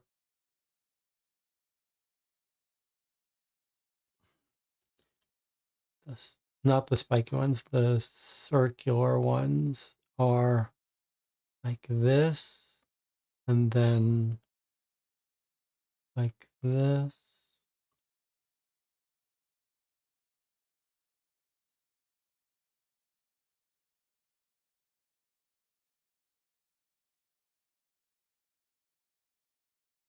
How do you get a 1 out of this? Looks like that. Guess that's a 1.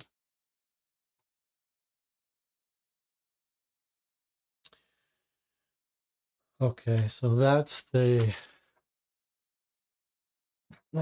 guess here. Let's see if it works.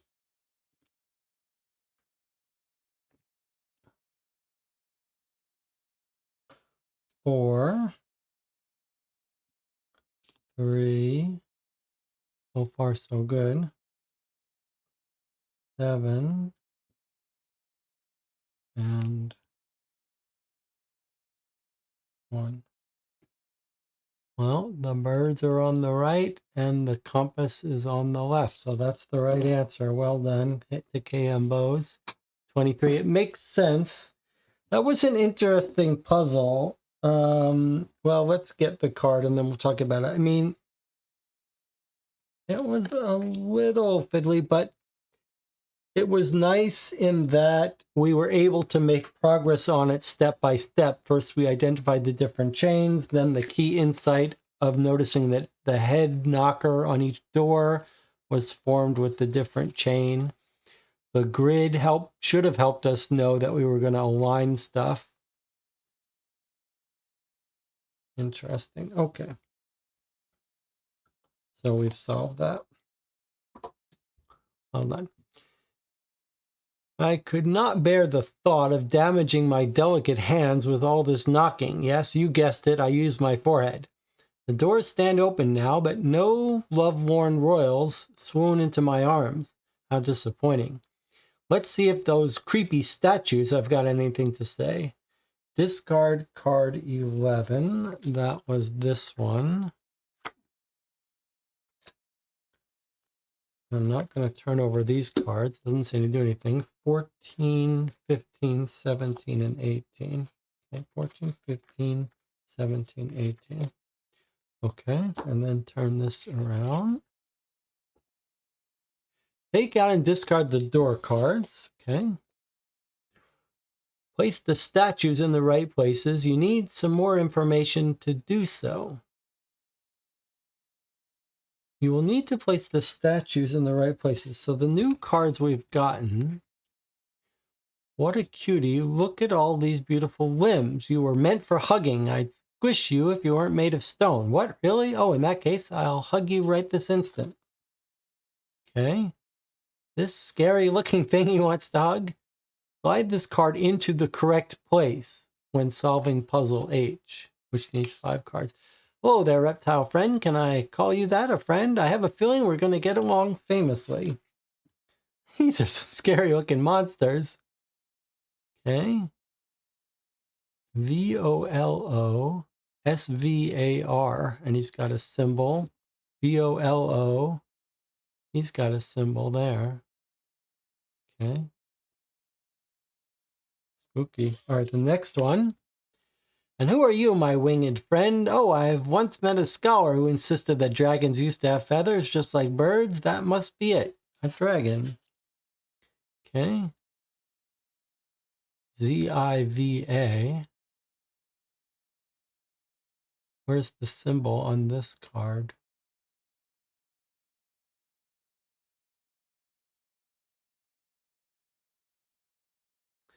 What a coincidence. One of my ma's friends used to wear a cloak just like this one. She smelled of herbs and muttered curses. Now that I think about it, it should have been a reason for concern, no? Okay, DAAG, and there's that symbol.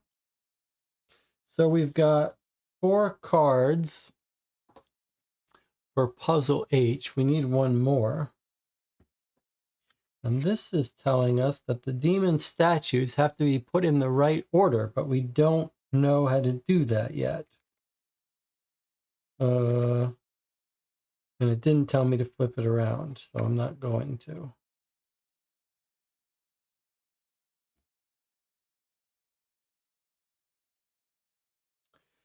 So we don't have the 5th card that we need to do this. I'm going to assume it's not on the back of this since it didn't tell me to do it. You will need to place them, but you need more information. Okay, so we don't have to solve these right away. And we can't solve H yet because we don't have the 5th H card. So we're just going to put these in a stack for a bit and return to the puzzle that we can work on. Okay, so we're not allowed to turn this over. Somewhere we got a card that told us what to do about that, though it wasn't this, was it? Yes, it was. Okay. So maybe this told us to flip this over. Oh, this did. Okay, so the doors open, the creepy statues. Okay. So this was the one where there was something shiny. I'll polish those shards until they're as shiny as the shiniest person I know, me. When I'm done, I'll have to display them somewhere. You there, look around for the right spot. Those stained glass windows seem like a good place to start. So these are shards that we're going to put in the stained glass windows.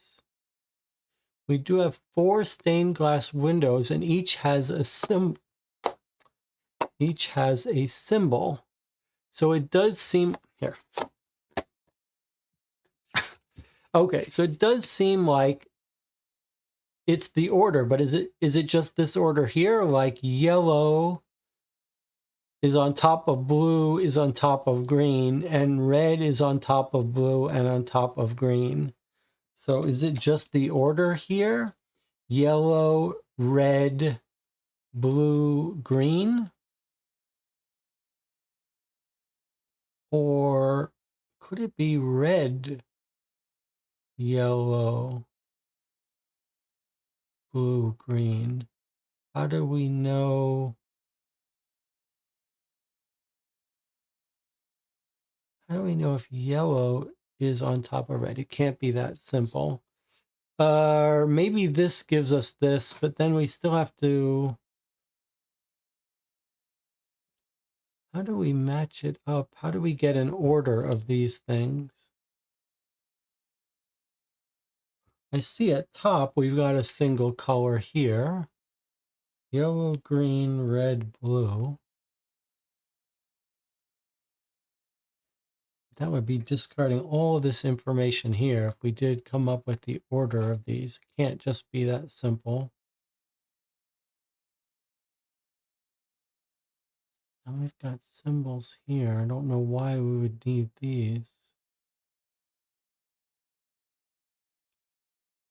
Seems like 4 windows, an order of 4.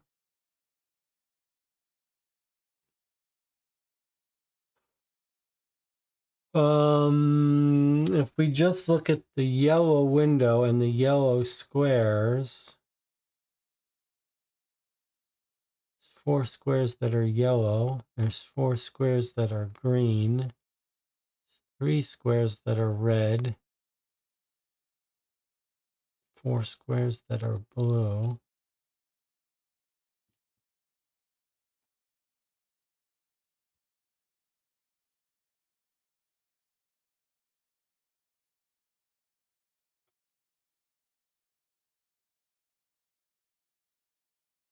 Hmm.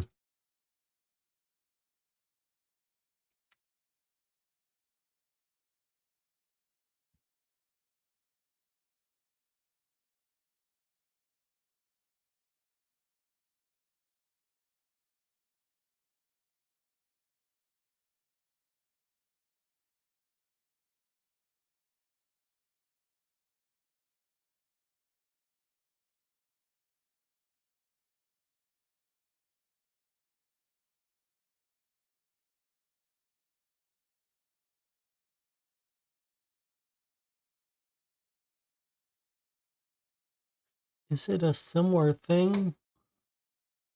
We have colors. If we could just get an order to these, we could use these colors. We do have yellow, red, blue, and green. So if we knew what order to put them in, if we say combine yellow with each of these, yellow with the blue gets green. So if we turned all of the blues to greens, we would get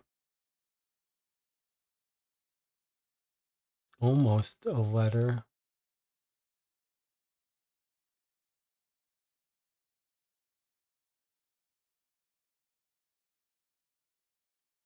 If we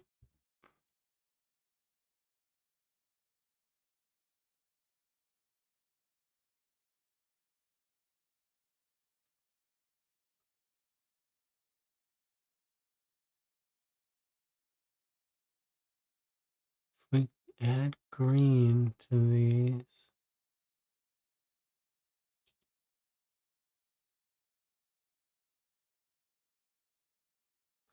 let's see what the chat thinks. A mission square in each window moves 1 row and 1 column down, so yellow is row 1, green is... Okay, don't know what that means. Gotta do better than that.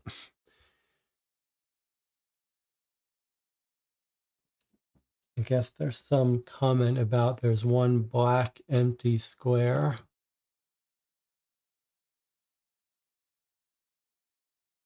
I see. So you're saying it's here black, and then it goes down here black, And it goes down here black, and then it goes down here black. That is interesting.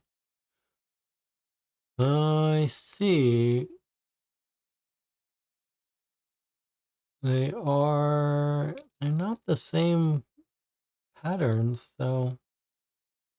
They are kind of similar. Like at the top row, blue, green, yellow, red, blue, green, yellow, red, blue, green, yellow, red.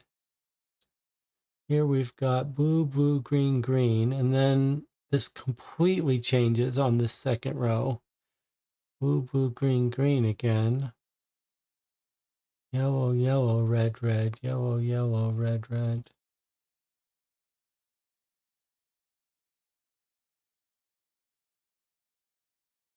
That's really weird.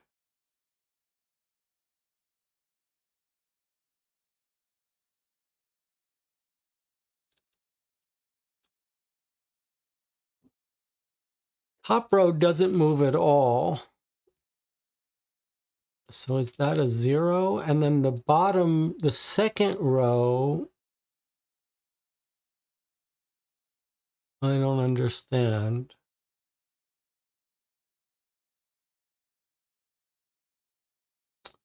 No, I don't get it.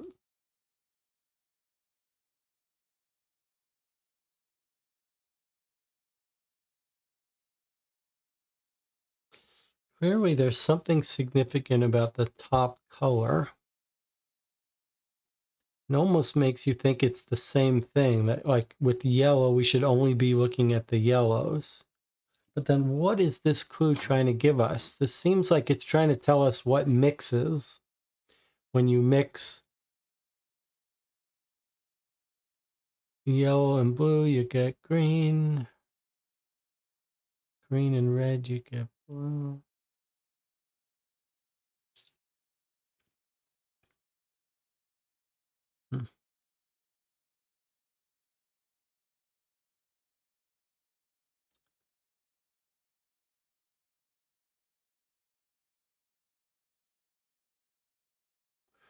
What if it's, okay, what if it's a cycle and basically we are trying to identify what the black color would be? So in the top row, the black is definitely a blue because the top row never changes. So the first answer is blue. But then what if the pattern is here that this is alternating? It goes blue, blue, green, green, and then yellow, yellow, red, red, blue, blue, green, green, yellow, yellow, red, red. So this is a yellow. And then what happens to the colors down here? They go from blue, yellow, yellow, green to yellow, green, green, red to green, red, something, blue to red, blue, blue, yellow. And the question is, what is that pattern? Greens go to reds, yellows go to greens, blue goes to yellow. Blue goes to yellow, yellows go to green, green goes to red. Yellow goes to green, green goes to red, green goes to red. So that's a red. Okay. Last row looks like it's rotating to me.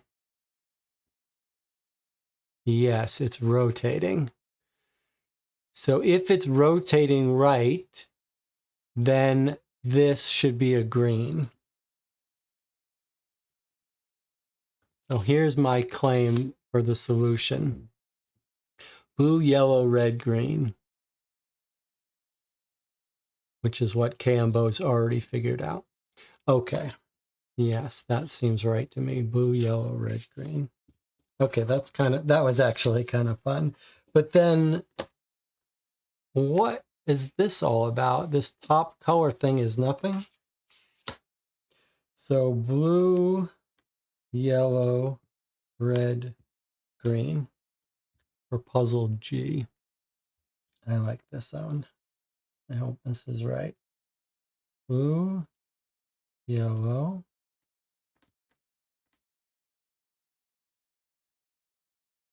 red, green.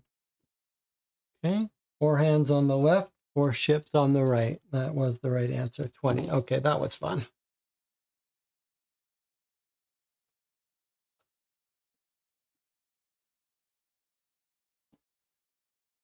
Okay. As I insert the shards, now shiny shiny, into their slots, a loud crack breaks the silence. Another passage? Some actual treasure at last? Nah, just another scrap of paper with some gibberish on it. What are those, names? Let's see if they match anything here. Discard card 12, which was this one. And flip. Okay, so it's puzzle H. Dag hates the wind. Don't put him near anything flying. Svar loves to play with Ziva. Don't let him reach anyone else. Volo is very shy. If he reaches out, let him play with 2 others. Let the sight guide you onto the darkest path. Okay, so it is telling us the constraints for these guys. Okay, kind of fun. All right, let's see what we've got here. So we've got names of these people. There's Dag, Svar, Volo, and Zia. Dag hates the wind. Don't put him near anything flying. So he can't go next to this woman.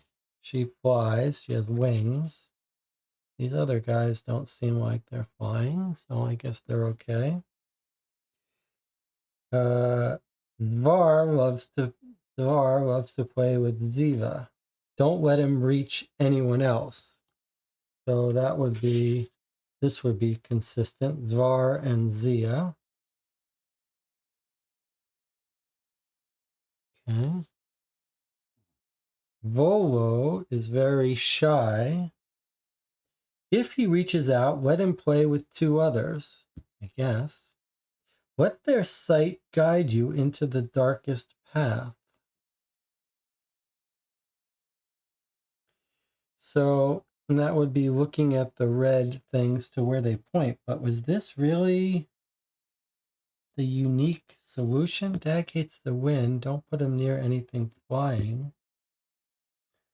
Var, don't let him reach anyone else. Volo is shy. If he reaches out, let him play with 2 others. It feels like this could have been reversed ordered, but maybe not. Is there something I'm missing here?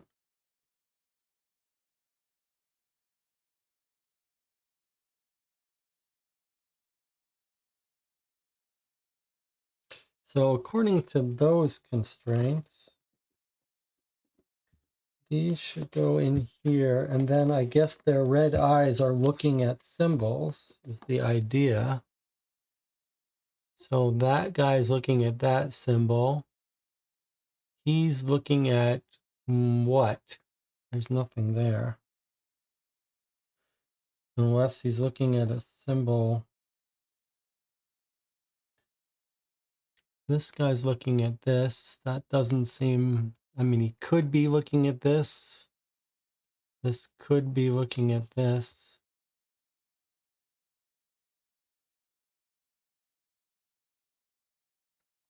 This is the problematic one, though. Do I have that wrong? Doesn't feel like it's a unique constraint.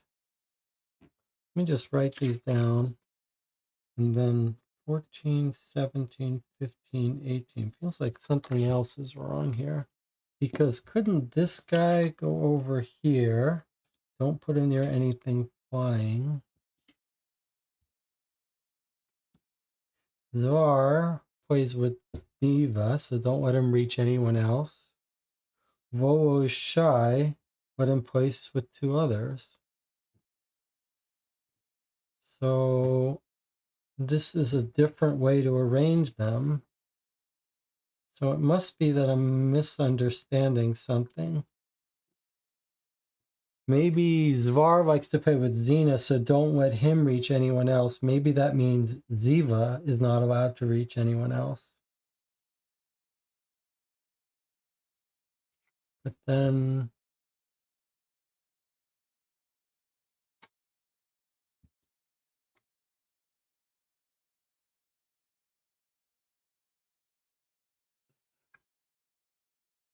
and we still have the problem where these could be swapped.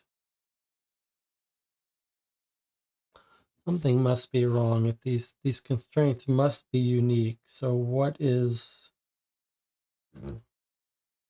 wrong?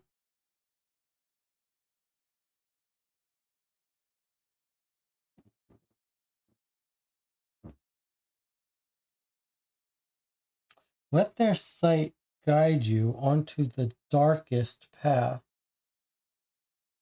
Not sure what that means either.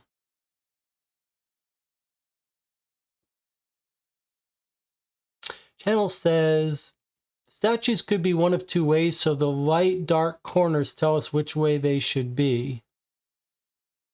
Okay, I don't know what that means. There's no light and dark corners, so I don't see how that helps me.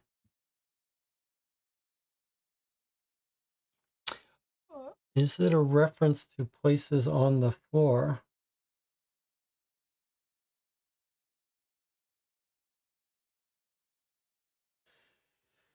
I mean, there are symbols on the floor on this edge and on this edge.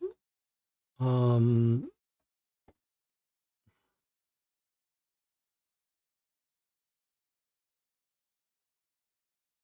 I mean, if you put them like this, the one advantage is this guy would be looking at the floor here.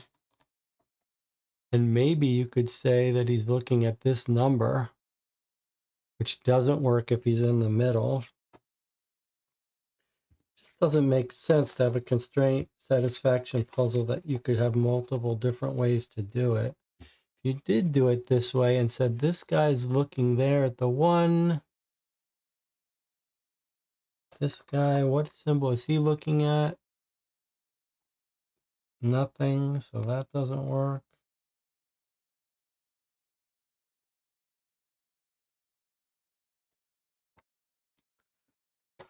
Okay. It's a little frustrating. Let their sight guide you onto the darkest path. What does that mean? I'm assuming they're pointing at letters, but what does darkest path mean?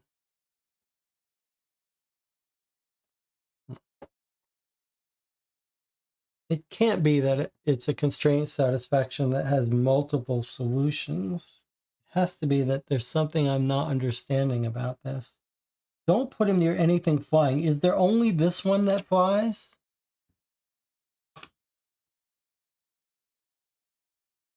Are there things on the wall that fly? Doesn't look like it. These out. It's kind of annoying.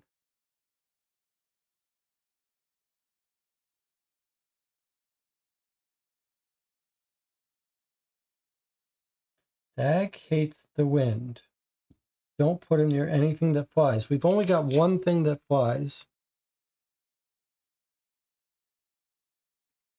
This one. So he can't be near this one. Zvar loves to play with Ziva. Don't let him reach anyone else. Okay? Zvar and Ziva. Polo is very shy. If he reaches out, let him play with 2 others. That must just mean people next to him.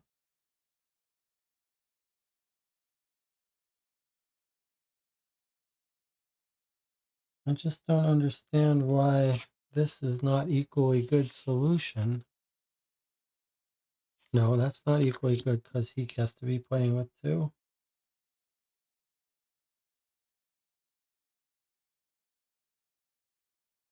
But can't you just do this? Now he's not next to anyone who flies. Zvar and Ziv are together. Volo's got two people.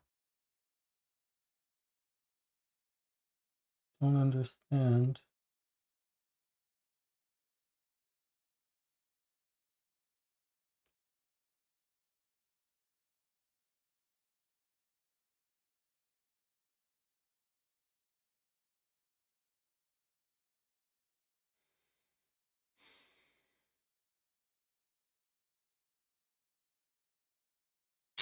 Don't understand.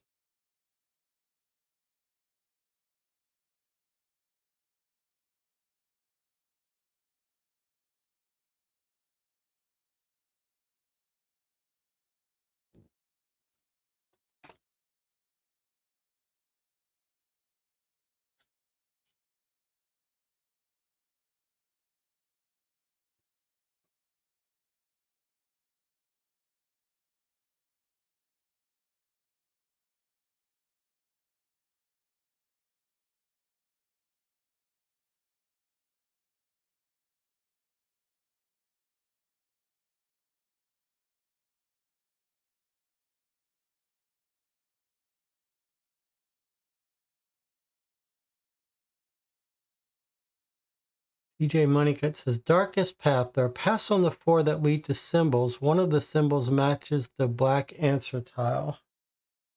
I really don't know what that means.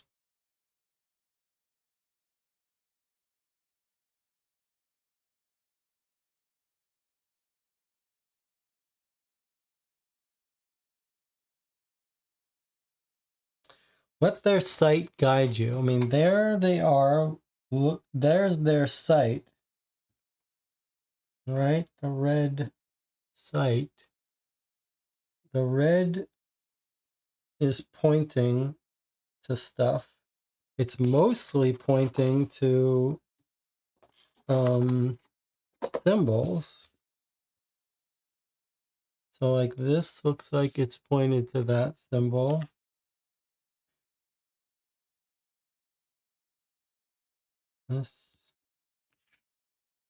This could be pointing to a symbol on the floor. I don't know. This could be pointing to this symbol.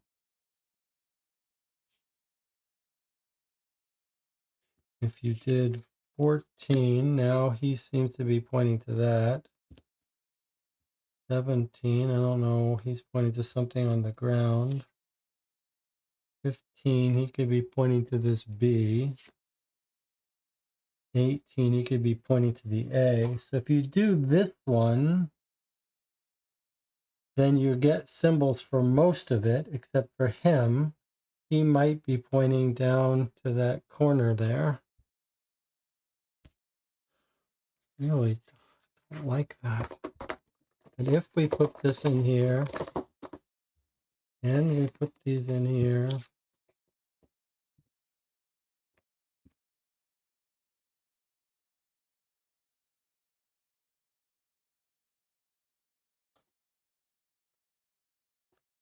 if we did this, then 14 is pointing to that. 17 could be pointing to this. What kind of bullshit is that? Then he could be pointing to this. He could be pointing to this. That would give you symbols for most of them, and maybe that guy's pointing to this, which that doesn't make any sense.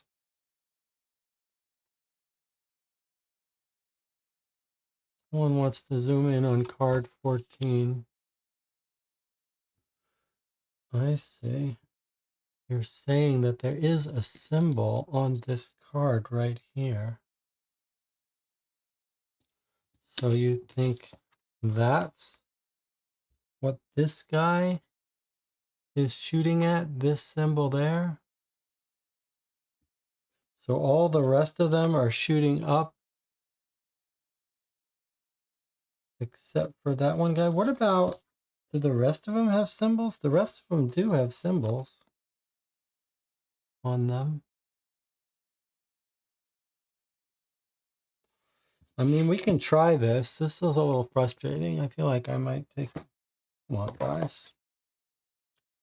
So this guy is shining his light up at this symbol.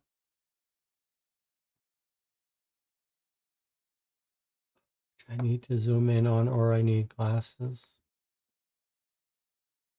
Okay. What symbol is that? These aren't...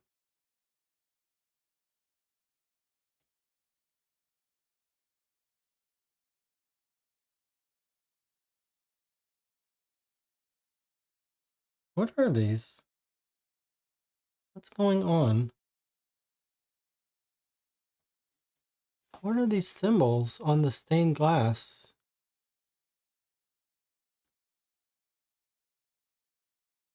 I guess that's that one.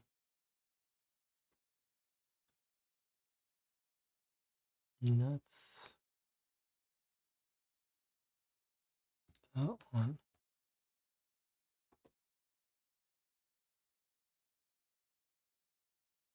Oh, okay. So is that one? And then this is the one he's looking at on the ground.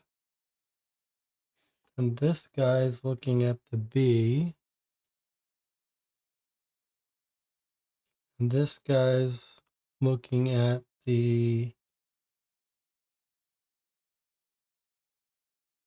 that? I don't know. I don't like it. Let's just see what's happened. I can see I'm getting a little bit tilted here. H.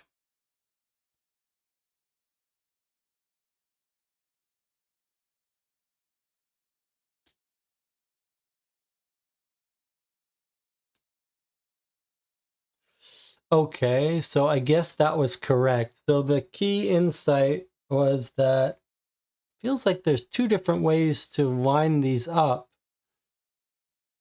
but the key was this guy looking at the channel, figuring out that there's a symbol here on this card that he's looking at. That's a weird one. Okay, but we did it without looking at a hint. 21. All right, good work to everyone involved in that.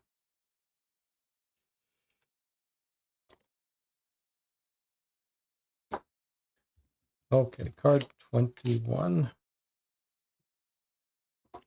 All right, demons, now let's have some fun. Oh, I pause mid-sentence as the statues start muttering indistinctly.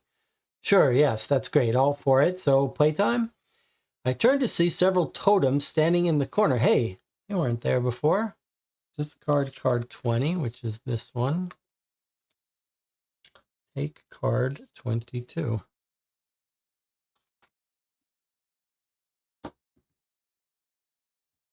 22 says, here you go, Volo, your wine as requested. What is it, Dag? You want some too? Just give me a second. Var, what is it that you have in your arms? Totems? Wow, give them to me, lest you break them. Okay. Well, here's all the demons woke up. This guy doesn't seem bothered by it. You only need one card. Here it is. To open the magic passage, you need to correctly place totems on the floor. They cannot touch each other, not even diagonally. They also cannot share the same row, column, or outlined shape.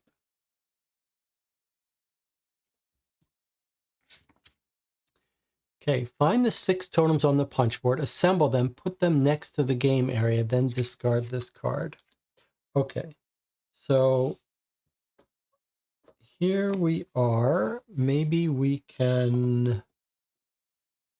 Do we really need this anymore? I'm not sure. 14, 17, 15, and 18. Let me just make sure we've got that written down. 14, 17, 15, and 18 in case we move them out. Okay, so it wants these totems. 6 of them. Do I have 6? I only have 5.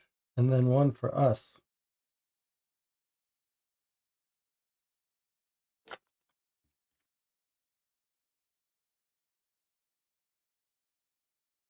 There should be 6. Oh, there is 6. Okay. All right, so we have 6 totems. And I'm going to take these out. I'm going to put them like this so we can see a little bit better. Okay. To open the magic passage, you need to correctly place these 6 totems on the floor. They cannot touch each other, not even diagonally. They also cannot share the same row, column, or outlined shape. That's the only weird part, the outlined shape.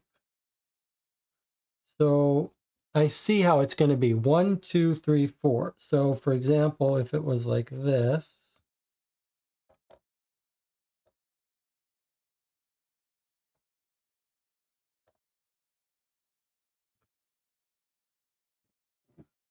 then presumably, but not even diagonally. Okay.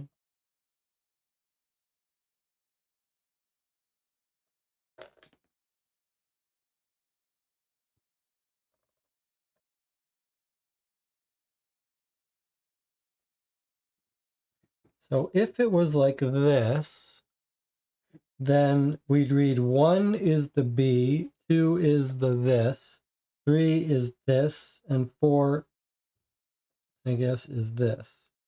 So that's how we're going to read 4 symbols in an order. Whatever's in this row, then whatever in this row, then whatever in this row, then whatever in this row, the column. Okay, and then I guess what it means shape is this is an outline shape here, like the enclosed thing. So only one person can be in there, one person can be in here, one person can be in here, one person can be in here. It feels like it's done to me.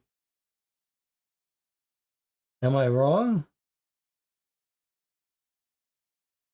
There's only one person in each outline shape. There's only one person in each row. There's only one person in each column. I feel like I've solved it by accident.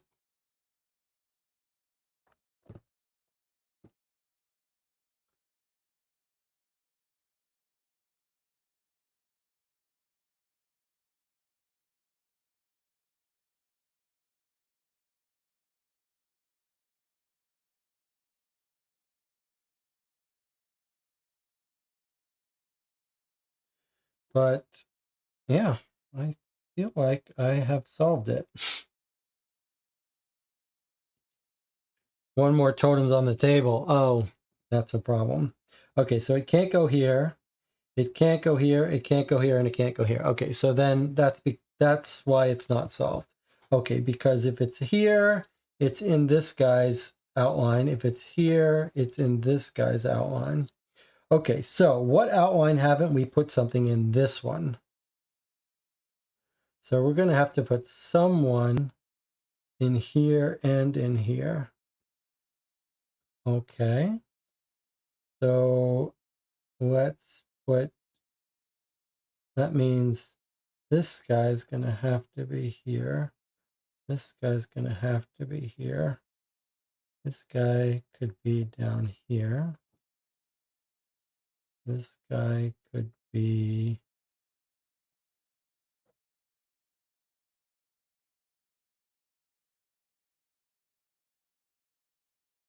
Okay, this is a little tricky. Okay, we know someone has to be in here. There's 1, 2, 3, 4, 5. There's only 6 areas, so someone has to be in every area. So this guy either has to be here or here. Could be there though. This guy could be there or anywhere in here. This guy...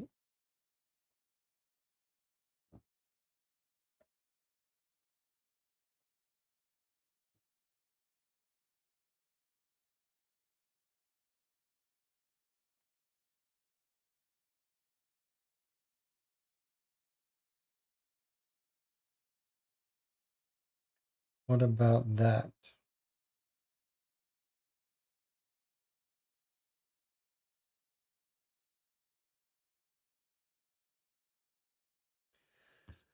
So one guy in here, one guy in here, one guy in here, one guy in here, one guy in here, one guy in here. So there's one person in every enclosed area. There's one person on every row. There's one person on every column. No one is next to each other.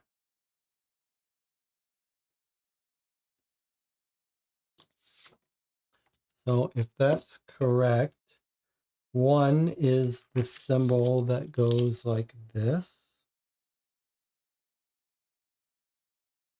2 is the B. 3 is, and 4 is,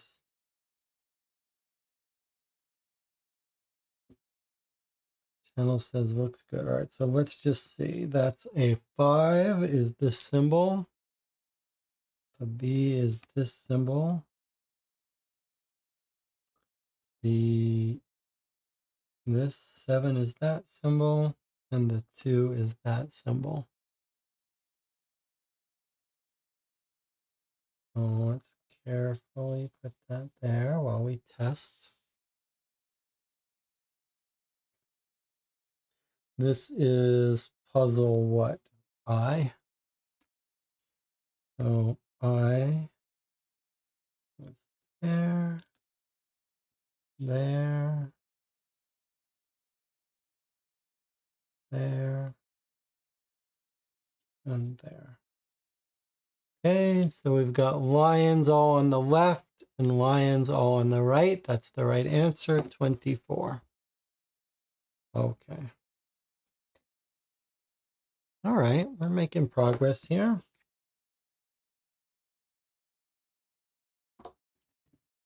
Occasionally I'm useful. This is that's something that's hard for you to participate in without being able to physically manipulate. Okay, this one here and that one over there and done. See, Ziva, I told you it would be easy. As I move the last totem, a floor tile opens and reveals a hidden compartment. Oh, how beautiful. Discard card 21, which is these crazy demons. This guy doesn't seem to be bothered by them at all. Take card 33. I think we're approaching the end here. Okay, and then flip this over. What have we got? Oh, look at that. A Dragonsteel shield. Shiny, shiny, shiny, and from Dragonsteel too. So powerful you can use it to deflect a single enemy action to count it as a success. Okay. Deflect a single enemy action to count it as a success. All right, let's see what we got here. This gleaming beauty must be what the Inquisition is after. Fear not, my shiny shield. I will protect you from their greedy hands. But first, there's a tiny little problem. This huge glowing, not in a shiny way, portal opened up in the middle of the chapel. It smells swampy, looks dangerous, but also kind of fun. You got what you came for. If you have enough stamina to fight the demon right now, go for it. But it could be difficult. You can also leave it for the Inquisition to find and come back later. Totally up to you. Decision time. Jump in or leave for now.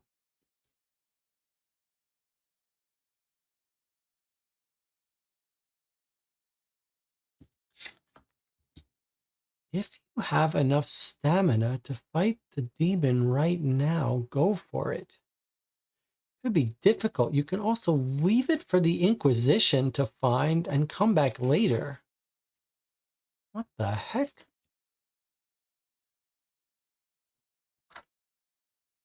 Stamina? I mean, we don't have any stamina on our card here, but there hasn't been any options. I don't know. I mean, what do you think? What, this is kind of strange. Surely we don't want to leave it. Leave it for the Inquisition to find and come back later. What on earth?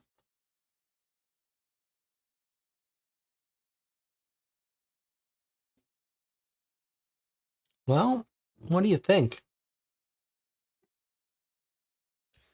You can leave it for the Inquisition to find and come back later. Well, what do you think? We either jump in or leave. I feel like this character would go for it, says DJ Moneycut. That sounds right to me. All right, let's have a little vote. All right, do you want to jump in or do you want to leave? That's the question. Jump in or leave? It's not just leave, it's... Oh, are they saying that we don't leave the shield, but we just leave the portal?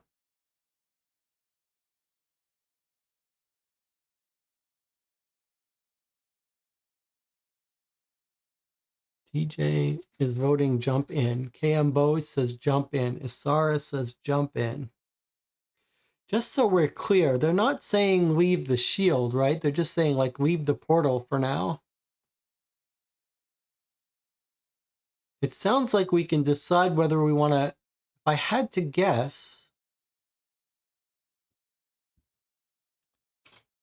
you want the stamina to fight the demon, go for it. Could be difficult. You can also leave it for the Inquisition. Come back later. So just so we're on the same... Everyone wants to jump in.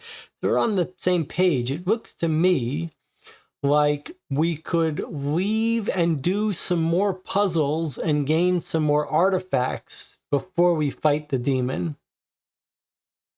That would make it easier for us to win, or we could jump right in. We're going to fight the demon eventually, so if we jump in now, we're going to skip some puzzles and have a harder time winning. But everyone wants to jump in. All right, in we go. In we go.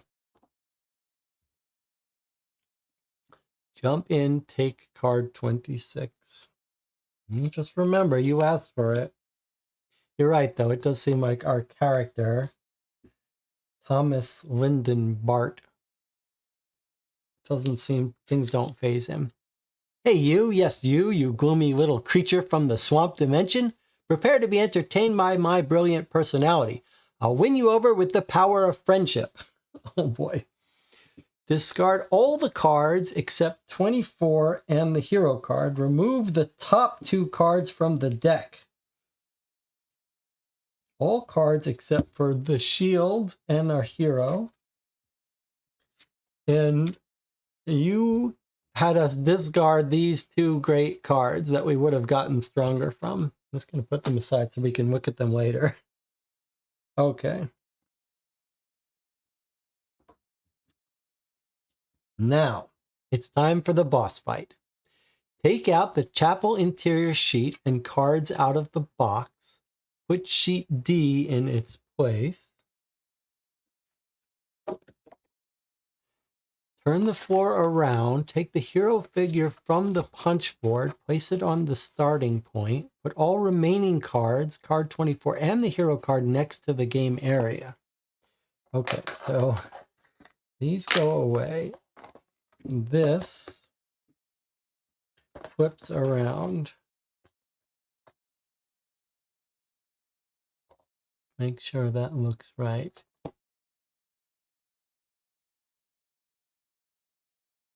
I think that's right. And then our guy goes here.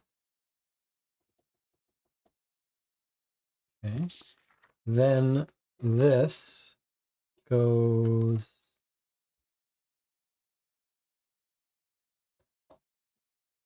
like that.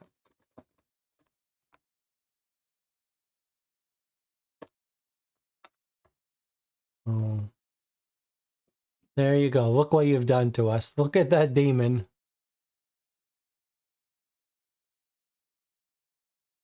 This is what you guys have done to us. There's a symbol there. Okay. Now, the hero figures on the punch board on the starting spot 0 goes up to 5. All the remaining cards, which is here, which has this very scary looking creature.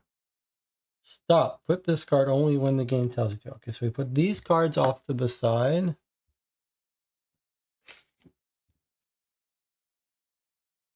And we put these next to the game. So it's time for the end stage.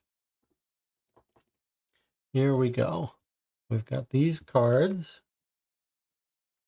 Everything else is gone.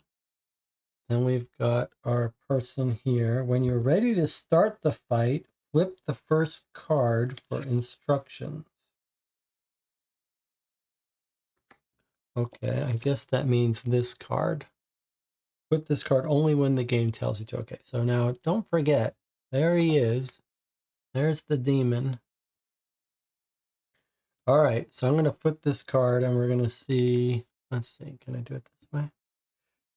All right, let's see what happens here. Take the top card from the deck. This is a puzzle. Try to solve it. This time, the answer can be anything. You only have one chance to solve it. There are no hints. When you're ready, turn the card around and check if you're right.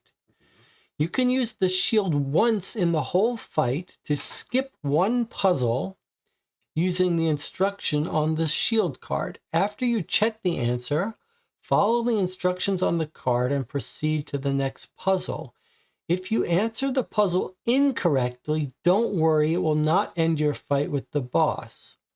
Start the fight by taking the next card. All right, let's just understand this. We've got a deck. The top card is going to be a puzzle. We try to solve it. The answer can be anything.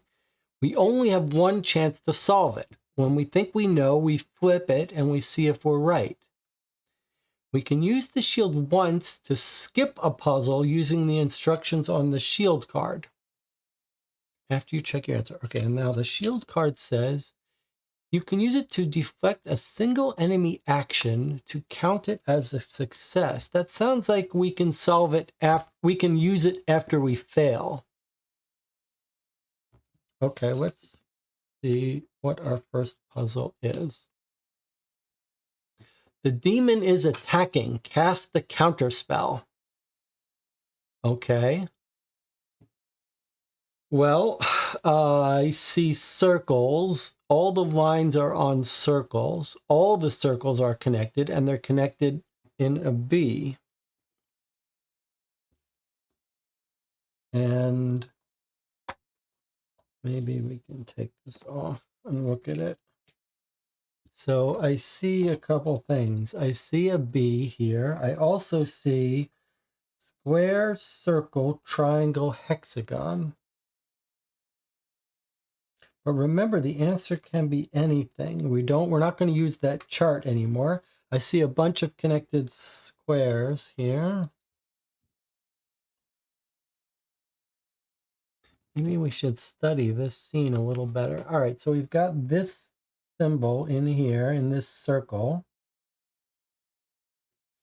We've got some squares. We've got the demon.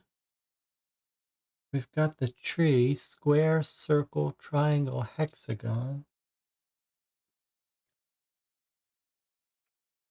And where is his attack?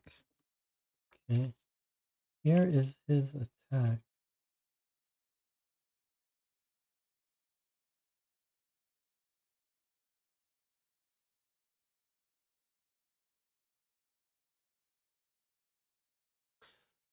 The answer can be anything.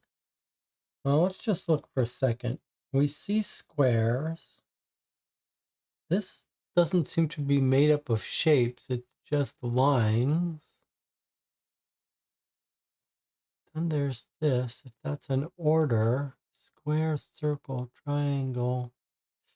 What if we did lines between these other shapes? What would we get? The square would be from left to right. If you connected the squares, you'd get like this.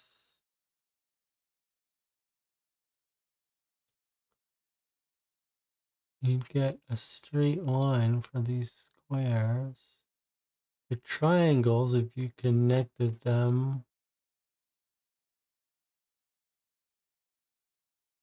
you'd get what?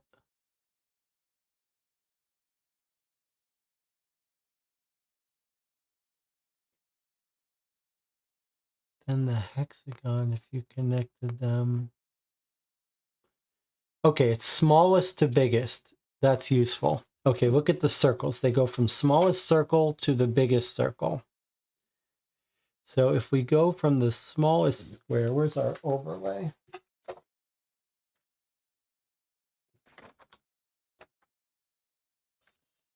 Okay, let's look at this for a second.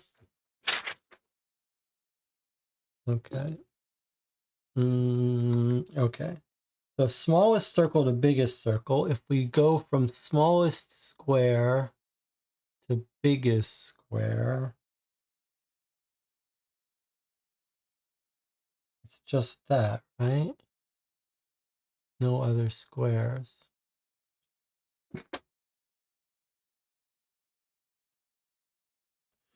Now triangle, smallest to biggest, goes like this.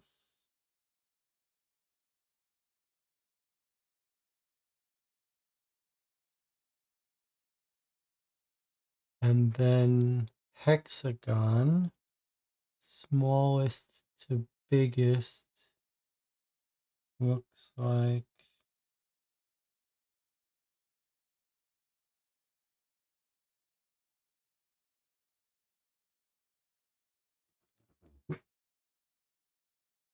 oh, there's one more. Okay, that looks like an S. L O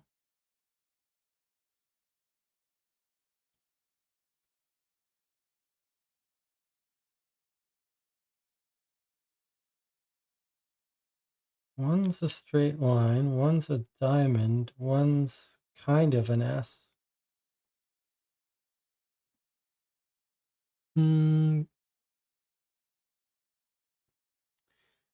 I didn't do one. Let's try this again.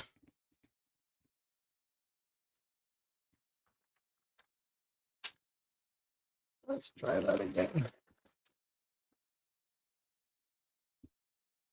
So we have an order. Maybe it's going to be those symbols. So the square goes from here to here and then to here. It looks like a straight line. I guess maybe that's our one. Ignore this. No other squares, huh? Okay. Then if we move along, next, it's square, circle, now triangles. Okay, where's our triangles? 1, 2, 3, 4. 1, 2, 3, 4. There's our triangle.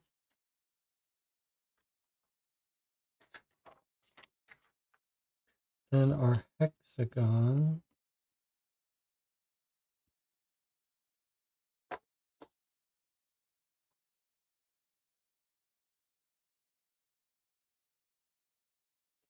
Which hexagon is bigger here?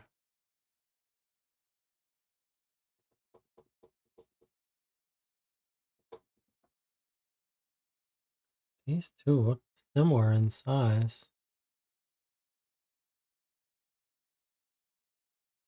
Oh, they're not the same shape. Wait, they are. They're just tilted. I guess this one's smaller than this one. Maybe it doesn't matter. They connect.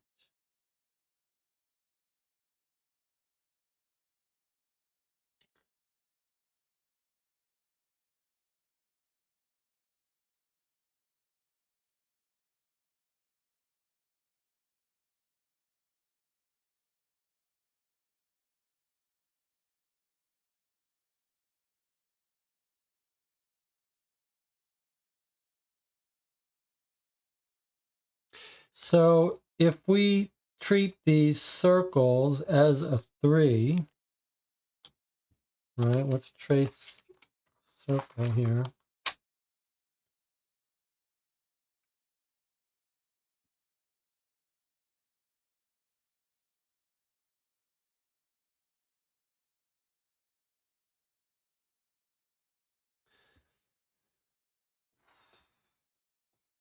So do we have a 4-digit number starting with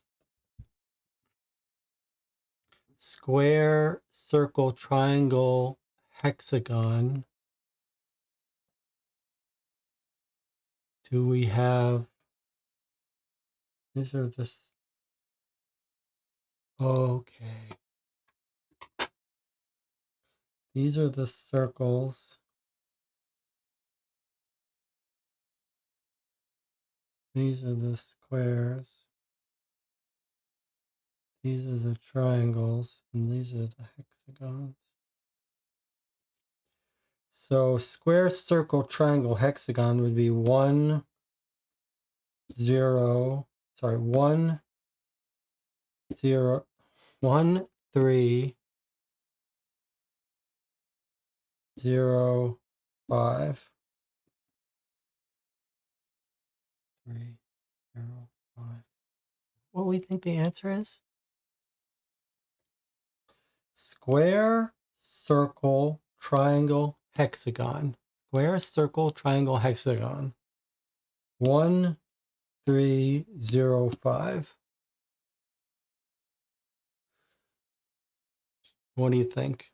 We can't make a mistake here because any mistake hurts us, makes us so we lose the game. So we have to be sure that this is the right answer. This one's a little weird because it doesn't quite make a straight line. It's pretty close though. Actually, it is pretty close, straight through the centers. All right. Or a word. I must. Yeah, I mean, if we're supposed to do it straight up, well, let's cheat a little bit. I-M-O. We'll say these both at the same time. All right, are we ready to try this as our answer? Everyone's okay? Cambo says, does it seem weird that just after they say the answer could be anything that we go right back to a 4-digit number? Yes, it does. Yes, it does. But I think this is right. I think this is right. Are we all ready to go for this? It's a little scary. You were the guys who wanted to jump in here without any further prep.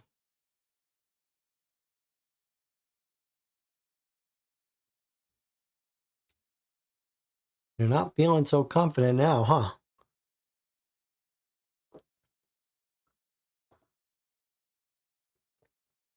I think we got to try it. It could be anything, but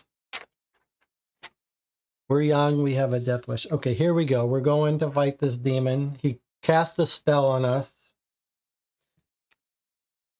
Cast the counter spell. Ready? The correct answer is Imos. You have to connect the same shapes, starting from the smallest to the largest to create letters. The signs on the tree and the swamp tell you the order. You can find a small hint in the sky that you need to connect the shapes.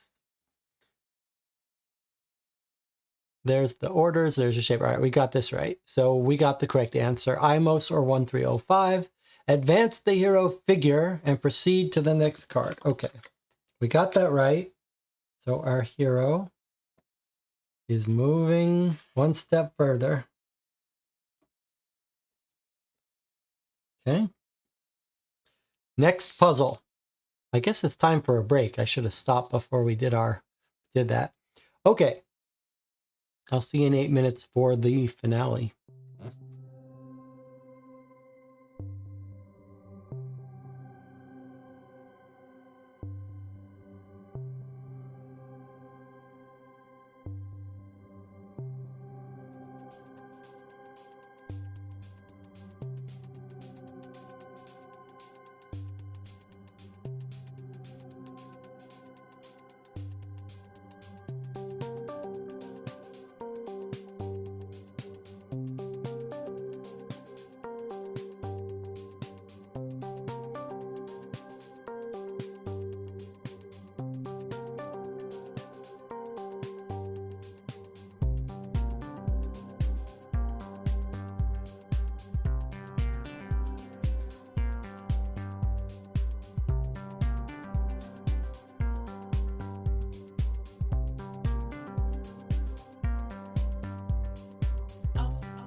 Okay, we're back for the final boss fight here. It's a little scary. One slip up and we're in trouble.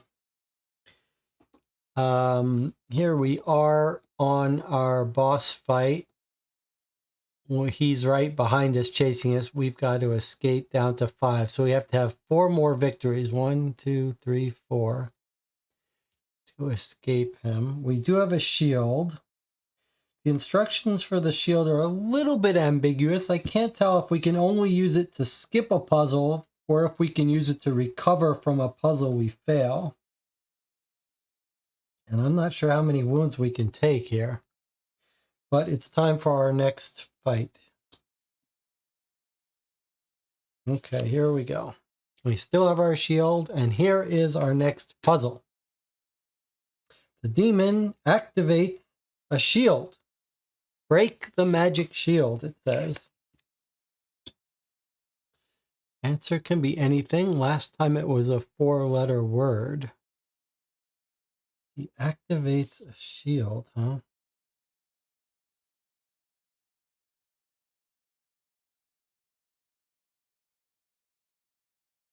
So I see a couple things. First of all, the circle feels like it kind of matches up with this circle. But also I see his face can be lined up.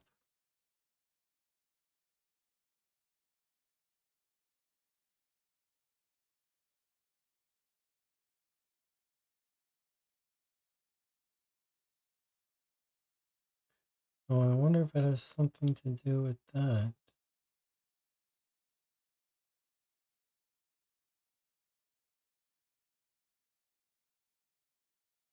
If you were going to line it up with this, how would you do it?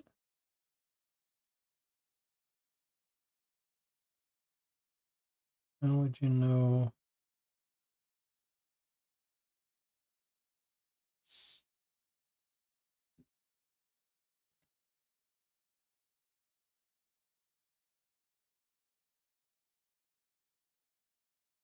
He activates a shield.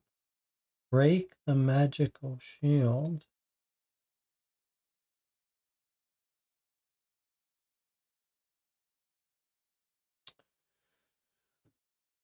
So it's letters.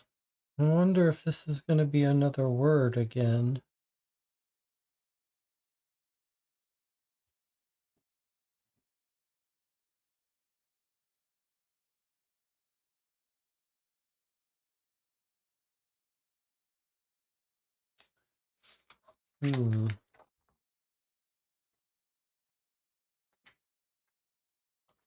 Trying to see if we drew that.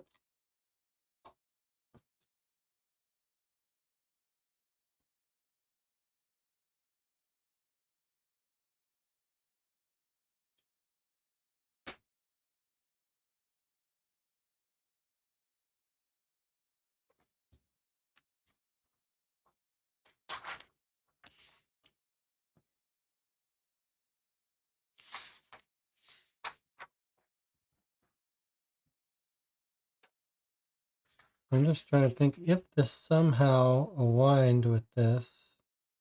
Would this give us a word?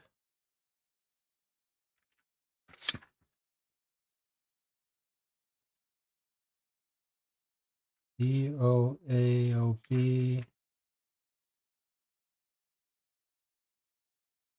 I don't love it.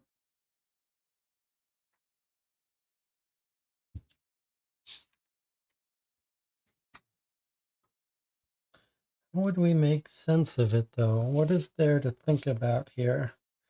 Symbols on the outside are not symbols we've seen before. The symbols on the inside are letters. That makes me think we form a word with these letters. But we don't even know if it'd be a real word. If we hold it right side to his face,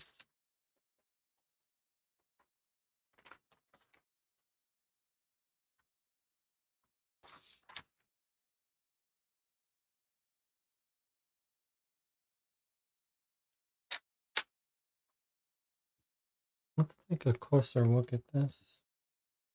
No idea if that's that. There is an arrow. It does look like we're starting here and ending there. That makes it even more likely that this would spell out a word.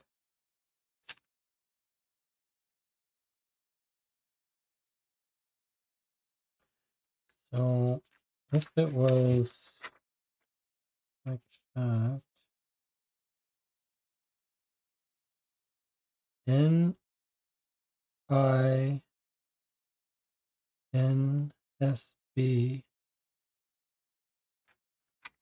or if it turns a little bit,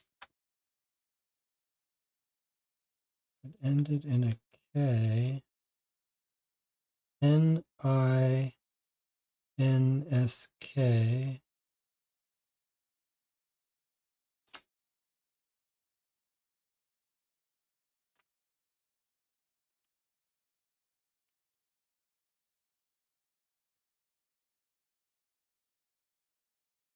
INSK.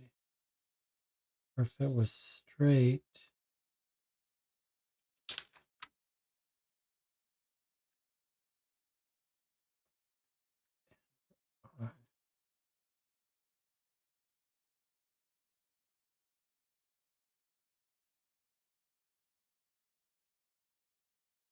O A.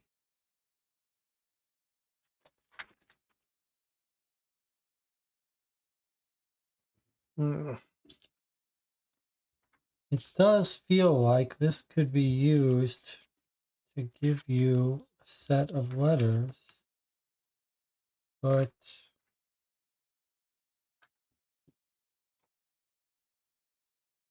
what's the alternative?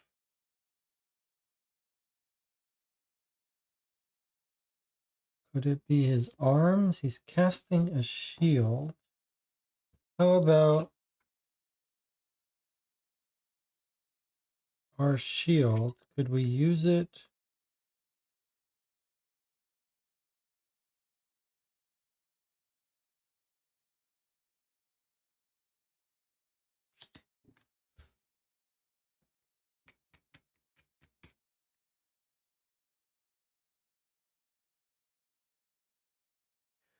If we saw these symbols in the diagram,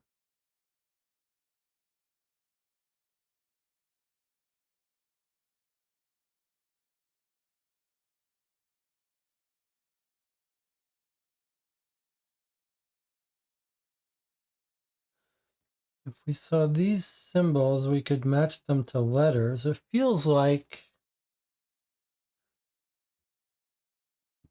it's going to be a sequence of these letters.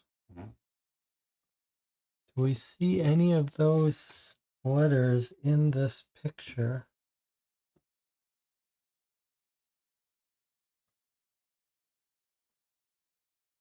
I don't really see any more symbols.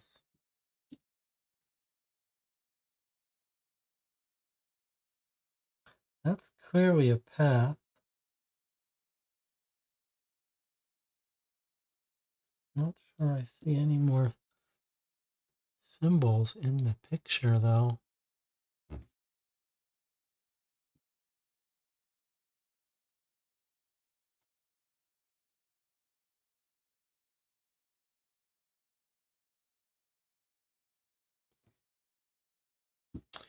And we would need a sequence if we're supposed to form a word with this.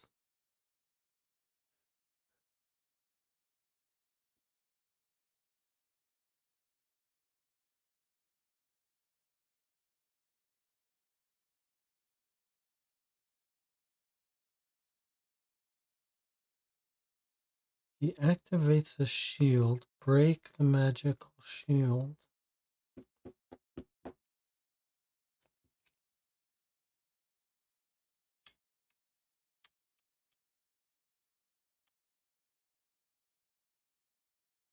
Hmm.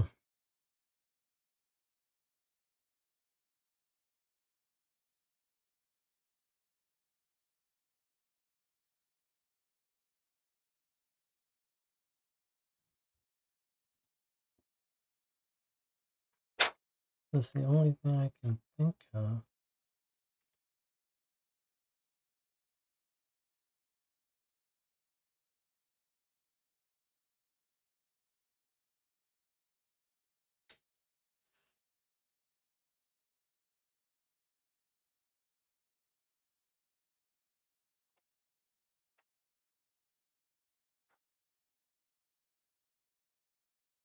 Okay, DJ Moneycut says the outer symbol that looks like an A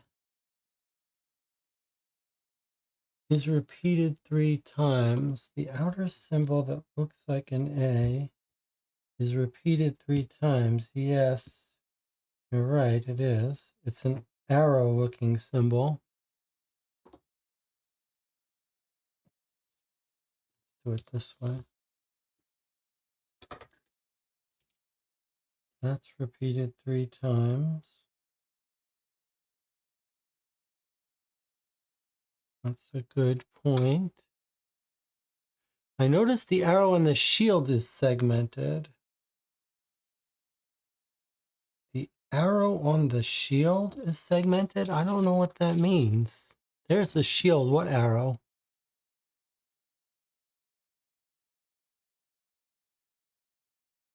Maybe line the outer symbols that look like A with the points of the dash line arrow on the shield. The dash line arrow, huh? Okay. I don't know what you're talking about.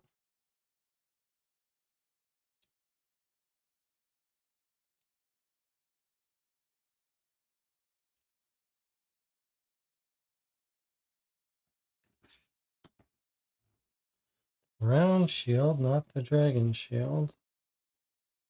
When you say the round shield, do you mean this thing?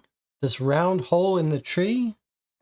Or do you mean this thing when obviously I can't align that with anything?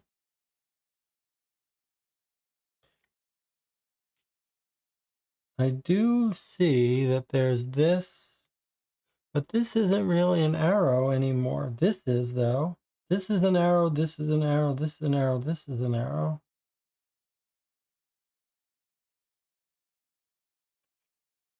So it does kind of look like this arrow.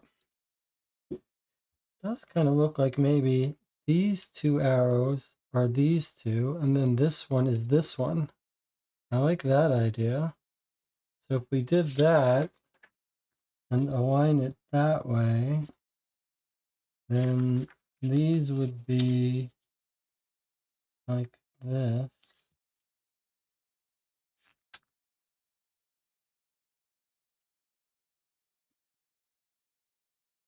This pointing to this pointing to this pointing to this. Fuck me. Okay. If we did this, what would we get? B-A-I-R-K? B-A-I-R-K? We went from this to this to this to this to this.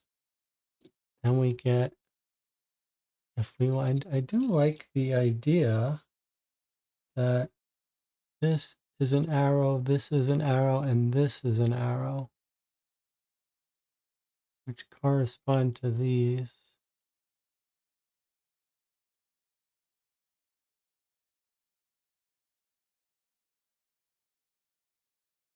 That gives me a word of B-A.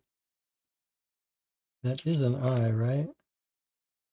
What letter is this? This is the kind of thing I don't like. Like, why is it? That's not an I. What is it, an E?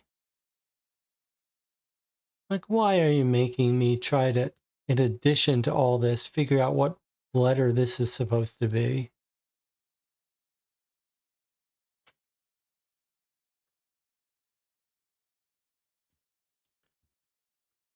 B-A-E-R-N?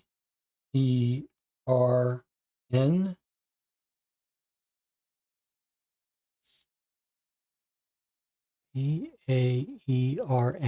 Is that what this is supposed to be?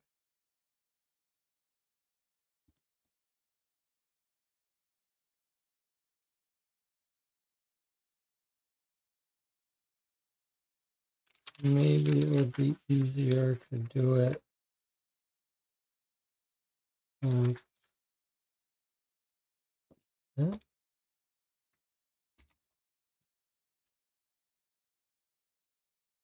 E A.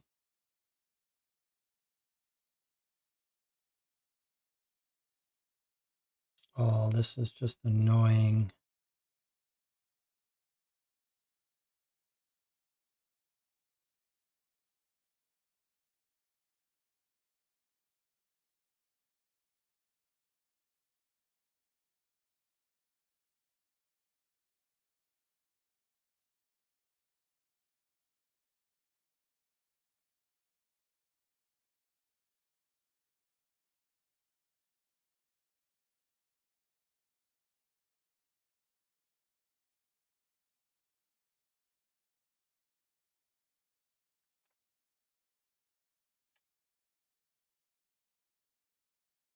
There's also this.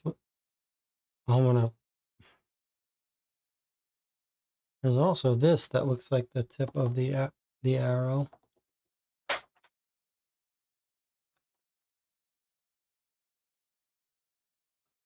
Well, I mean, it doesn't line up.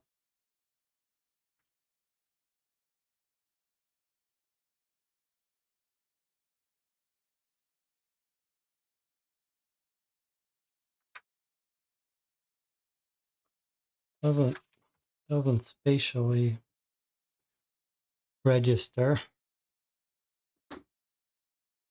Is there any way I could spell break?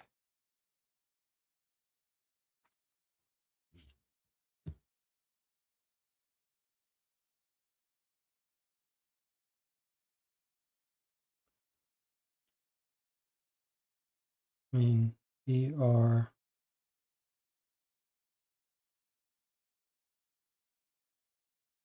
E A K would be break. How do you get this out of this?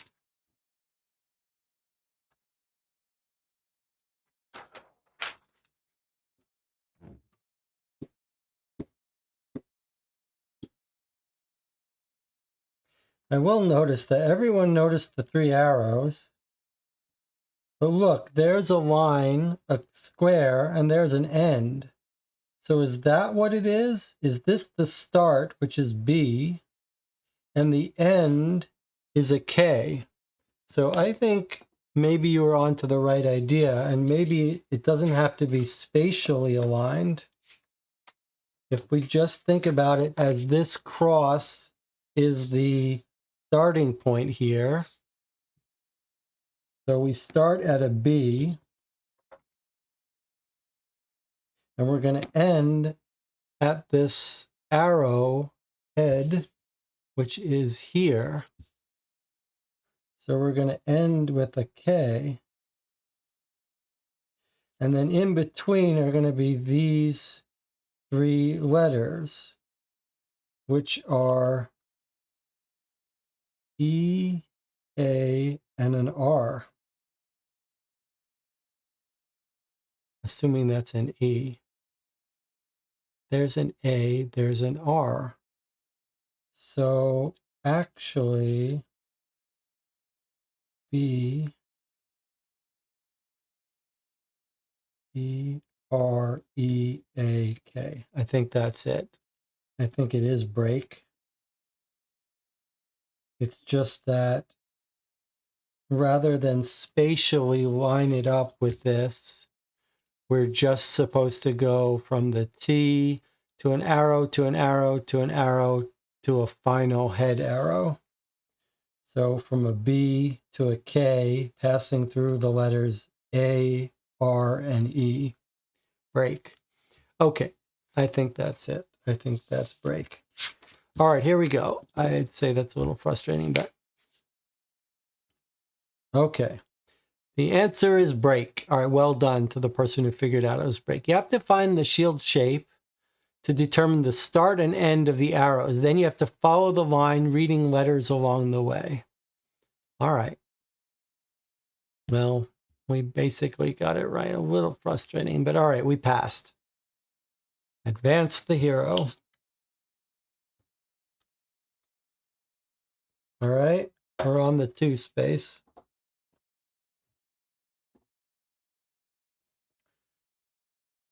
Three more to go. Okay. Maybe after 4 hours, we're hitting the stamina test is exactly right. All right, here's our next puzzle. Let's see if we can pull this off.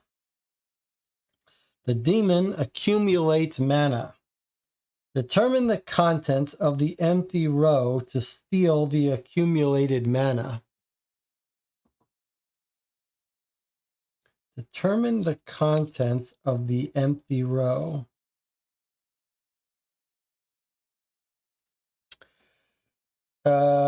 Okay.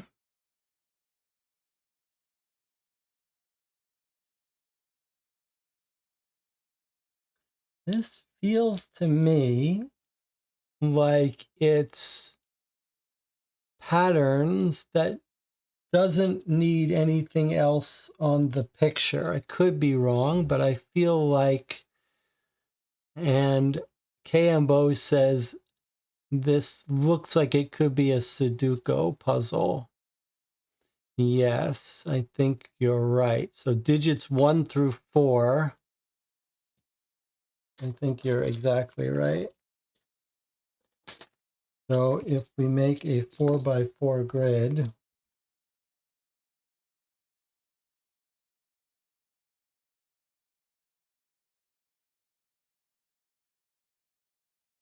we've got 1, 3, 2, 4, 2 here, 3 here, and a 1 here. Okay. So the digits 1 through 4 have to be used in every row in every column. Maybe some other constraints? I'm not really sure. I don't really do Sudoku. Can't be a 1 here, so there has to be a 1 here, which means there has to be a 4 here, right? There can't be a 1 here, so there has to be a 1 here. That would mean this has to be a 4.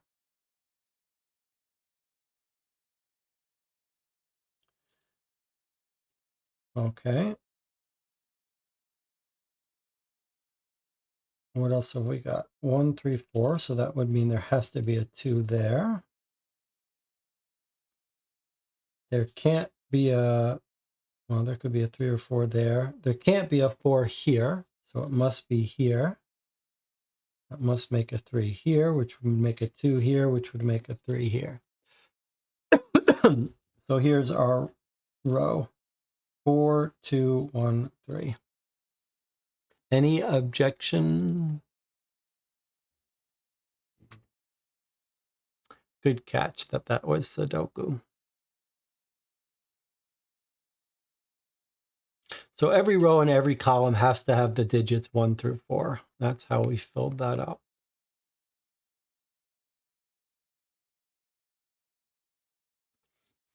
Any objection before I flip the card? We can't afford to be wrong like we could be with the other puzzles. One mistake and we're in trouble. All right, this feels right to me. This is the kind of thing that I'm reasonably good at. 4213 was the answer, and that's what we got. 4213. Magical diagram was in fact a magical square, where in each row and column you had to put 4 different numbers of dots. Correct answer, advance the hero. All right, that was a good one. We are almost there. We are doing it as a team. Next up, this one. The demon performs 4 attacks. You can see that this is a distraction. Only one attack is real. Only a true hero can handle it. Choose the one you want to block. Okay. So we got a 25% chance at guessing the right answer here. Feels like this is a little bit of a riddle. Only a true hero can handle it. Choose the one you want to block. So it looks like 4 attacks. 1 is real. Only a true hero can handle it.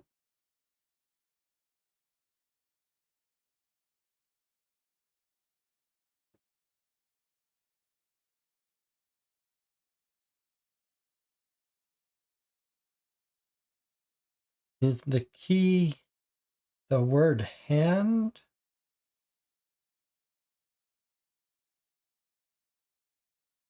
Should we be thinking about the number of dots?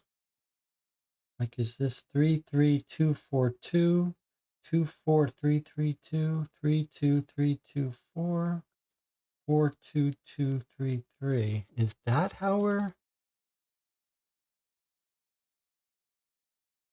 Is that how we're supposed to think of it? That one of those patterns is...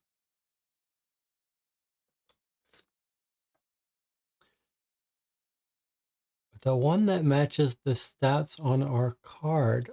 Is that why I said it sounded like a riddle? You think it's 42233? 42233. So we think it's this one, huh? Does seem right. 42233. Does seem right to me. All right, we're going to go for this. Everyone's happy?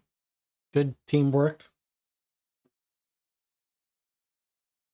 Everyone's ready to sign off on that? I mean, surely it's correct. All right, here we go. That was just that was a giveaway hint. Okay, here we go. You should block the lower right attack. The demon attacked your traits and used as much power for each trait as you have. Correct answer, advance the hero. All right, good work, team. Space 4. One more space and we've got this. And we have a shield. So I think we could just use the shield right on this, but we better save it just in case there's one extra battle. The demon retreated, it says. Open back up the portal. Every second matters. Open back up the portal. Every second matters. That sounds like it's a clue, like every second letter. Let's see. REMOVEETHISANDREPEAT. Remove this and repeat. So it sounds like we're getting rid of letters and then we're repeating that same idea. What's the best way to do this? I don't know if my pen is fine enough for this, but we can try it.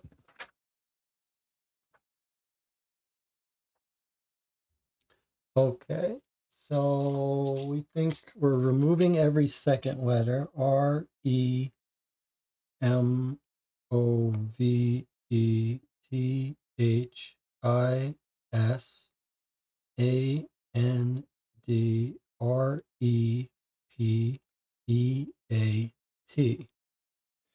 Now are we doing the same thing? DOITAGAIN.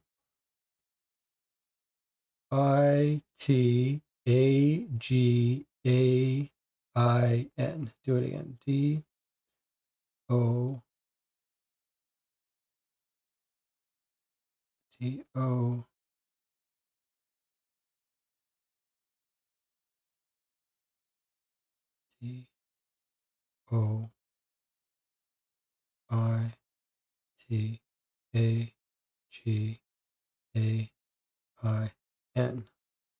H.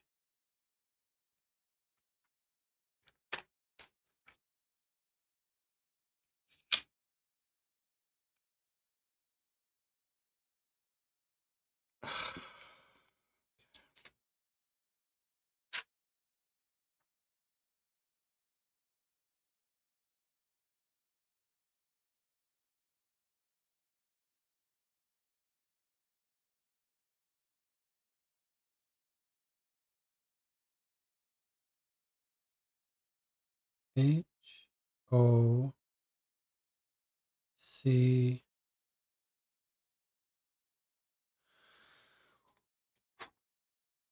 This is the kind of stuff that drives me absolutely crazy.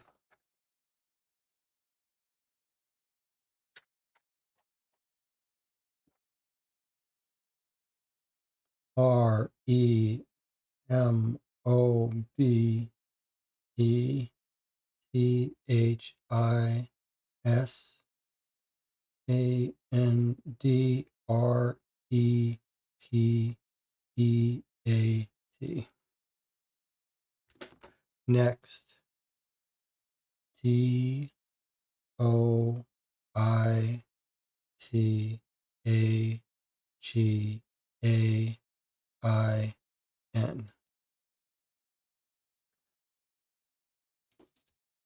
HFOQ. So I guess we do it again.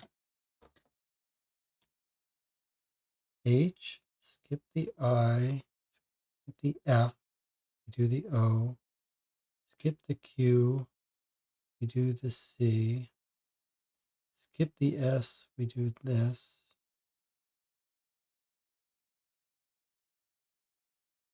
skip the N and do this. Then we have,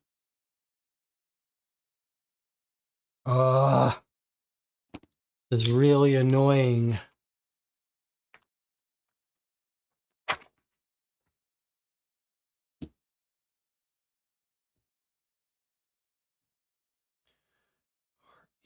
MOBETHISAN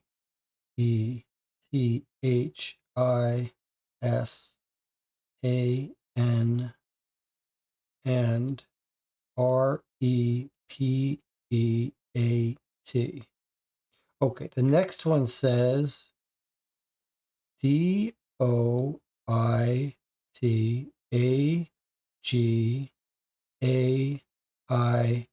Now I got to stop because every time they do this next step, I get angry. So do it again. HOCUS.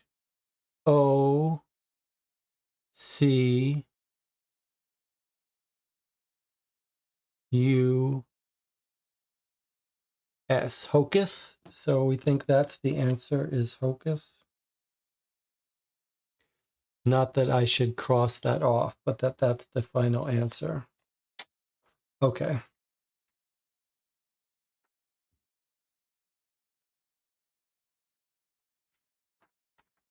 All right, so are we agreed that the answer is hocus? Open back up the portal. It's not like hocus pocus, right? It's just hocus. All right, is everyone okay with the word hocus? Agreed. Okay, thank you for the quick answer. Look at this. Okay. The correct answer is hocus. Reading every second letter forms a sentence. Following its instructions will lead you to the final answer. Okay, and now we're on step 5.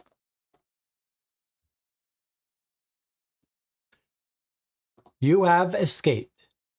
She wasn't friendly at all. I think it was a she, at least. It's usually women who respond to me this way, and I'm just a nice guy who wants to be friends. How did they not see it? Anyway, I must thank you, little voice. Your crumbs of wisdom have helped me a lot on this adventure. Don't go just yet. We are back at the chapel now. Let's see. Check the field you ended up on and read the corresponding epilogue. Fields 0 and 1.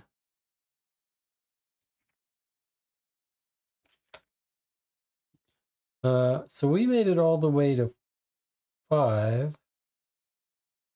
So I guess we read this.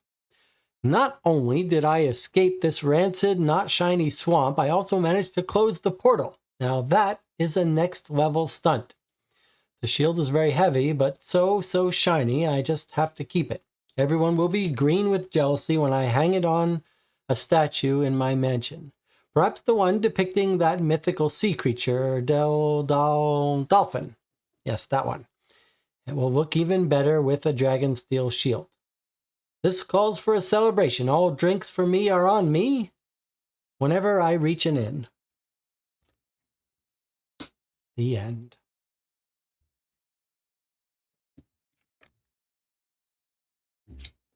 So there you have it. So there were different endings depending on how far you got when you failed.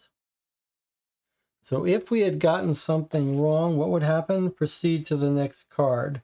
I see. So you just try to answer as many as you can, and that would control how far you got. And you have just enough puzzles that if you get them all right, you get to the final spot. If we had chosen to, our last choice, not to continue, but to leave it behind, let's see what would have happened. Take the shield out of its nook, replace it with a stinky surprise for the Inquisition. Too bad I won't be here to see their faces. I lock the door and leave for the nearest inn, preferably one I've not visited before. Hours later, I sit here with another poor drunkard who thinks he knows how to play cards. What a wonderful night. Wish I could brag about it, but I need to keep it hush-hush for now. And creature behind the portal, maybe I could still befriend it. Keep this card separate from the deck for later reference. Whenever you want to go back, jump into the portal and take card 35 and follow the instructions. So it looks like just a way to take a break from the game. Take card 24 and the hero card. Create a deck of cards 39 to 47. So it's just telling you how to put the game away and come back later. That's all. So it wasn't really, it was just asking us if we wanted to keep going or not. Okay, well, why don't we take our 3-minute break and then come back and see if we have energy to talk about the game for a couple minutes. So I'll see you in 3 minutes. Where's my 3-minute thing? I'll see you in 3 minutes for final thoughts.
Okay, we're back to give our final thoughts on SideQuest 7C. I'm curious what you guys thought of it. I could tell I was getting a little bit on tilt, getting a little frustrated after 4.5 hours with some of it. But overall, I have a very high opinion of this experience. Let me just check in with the chat because I think I'll let you guys say the things that I would say if you're quick enough. DJ Moneycut says, I really like the humorous writing. Impressive amount of content in a small, affordable package. Maybe not well suited for this channel because of the format and the difficulty for us to participate. All right, well, that was very well said. I do agree that the highlight here was the humor. And the way it was dosed out between every little puzzle, there was a little bit of humor. And it had a full arc. We started on the outside. We had to solve a couple puzzles that started out easy. And then we got inside. They got a little harder. The art was fun. And then it had a real finale that changed up the rules of the game. There was a fun little decision to make. And then the boss finale felt much more high stakes. Like if you mess up, instead, there are no more hints available. So overall, a very positive experience here, and quite impressive how much variety and fun they packed into this box in terms of different kinds of mechanics and different things. And there's a full hint page here, so you don't need any internet. The thing will give you help on each of the hints. The art is nice. The puzzles all worked. We knew when we got them right. There were a couple little areas where, like, we got the first puzzle right for the wrong reasons. I loved how it taught you the rules as you played. And I love the different stages of the game. And they really made use of everything, right? There was one little punch board, so they had one puzzle that used these things, one puzzle that used these things. Really, they packed a lot into this little box. There were a couple things that were weird, I would say. I would say that this gimmick of having the 3D board, it was kind of cool when there are these scenes, like when we're facing the monster in this little diorama thing. It's pretty cool. However, like, it just makes it harder to read what's going on. And so it felt like every time the smart thing to do would be to just undo this and put it in front of you. So I don't love that assembling. Like, it has a nice visual effect, but I guess part of it is that it's hard to communicate it through the camera, but it's also harder to see it. And so I guess I kind of would rather have just pieces of flat paper. Feels like it would be a little simpler and you wouldn't be losing that much. But I do appreciate that it's a little more of a visual thing. And then this whole thing here is kind of crazy. And it just seems like, wouldn't it be easier to just have the answer? I guess so. Trying to think what's beneficial about it. I guess perhaps the real value of what this does is it tells you you're wrong without telling you the right answer. I guess that's the key. That's the key, isn't it? That it tells you you're wrong without telling you the right answer. That's the key. So the other way we've seen other games try to do this is they say, figure out the answer as a 4-digit code and then get that card from the deck. And if that card's not in the deck, then you know you got it wrong, but you don't know what the right answer is. But that requires a very large deck and a small set of smaller than a 4-digit code, I guess. So this is an alternate way to do that. I wonder what the mathematics of this are. It's a very bizarre thing. It's a very opaque system that's happening here. But I guess it serves its purpose of letting you check an answer without telling you the right answer, which is kind of good, because then when you get it wrong, there were a couple puzzles here that we got wrong that we wanted to take another shot at, and that was kind of fun. So it did work. It didn't cause any confusion. If they figured out a way to do it, so be it. And there was a fun variety of, this is quite clever actually, because then part of the game is figuring out what is even the format of the answer. Is it in colors? Is it in shapes? Is it in numbers? And that does add another couple of degrees of freedom that makes it a little harder. And nice variety of puzzles. Some of it is just adventure.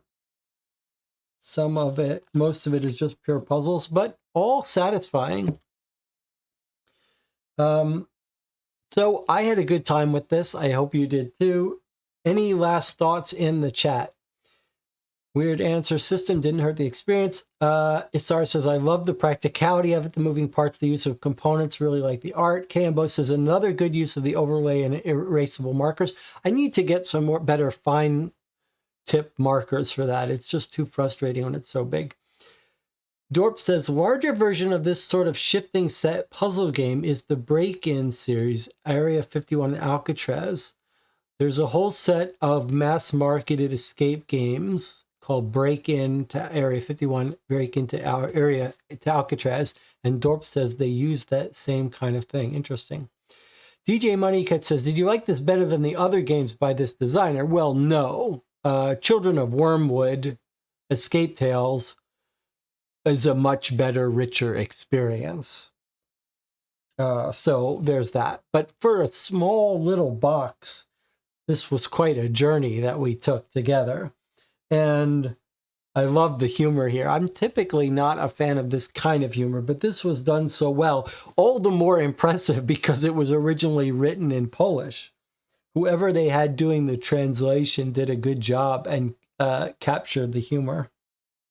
I wonder if the humor is a mark of the 7th Sea or a mark of all of these side quests. In other words, there's side quest Nemesis, and I wonder if that one's going to be full of humor as well, or if it's only humorous because 7th Sea is humorous.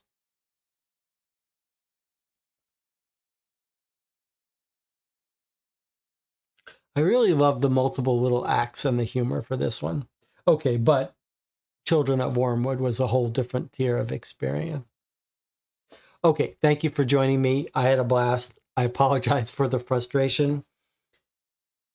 Check out my Suspects review if you played Suspects along with me, Suspects Box 3. I hope you'll leave your comments. Thank you to the audience for helping me out with this one. It really was a team effort. I appreciate it. Congratulations, we made it. We solved it. I'd kind of be interested in playing this person on another mission. A larger puzzle game set in this world with this same humorous writing. I would play that. All right, I'll see you guys next time.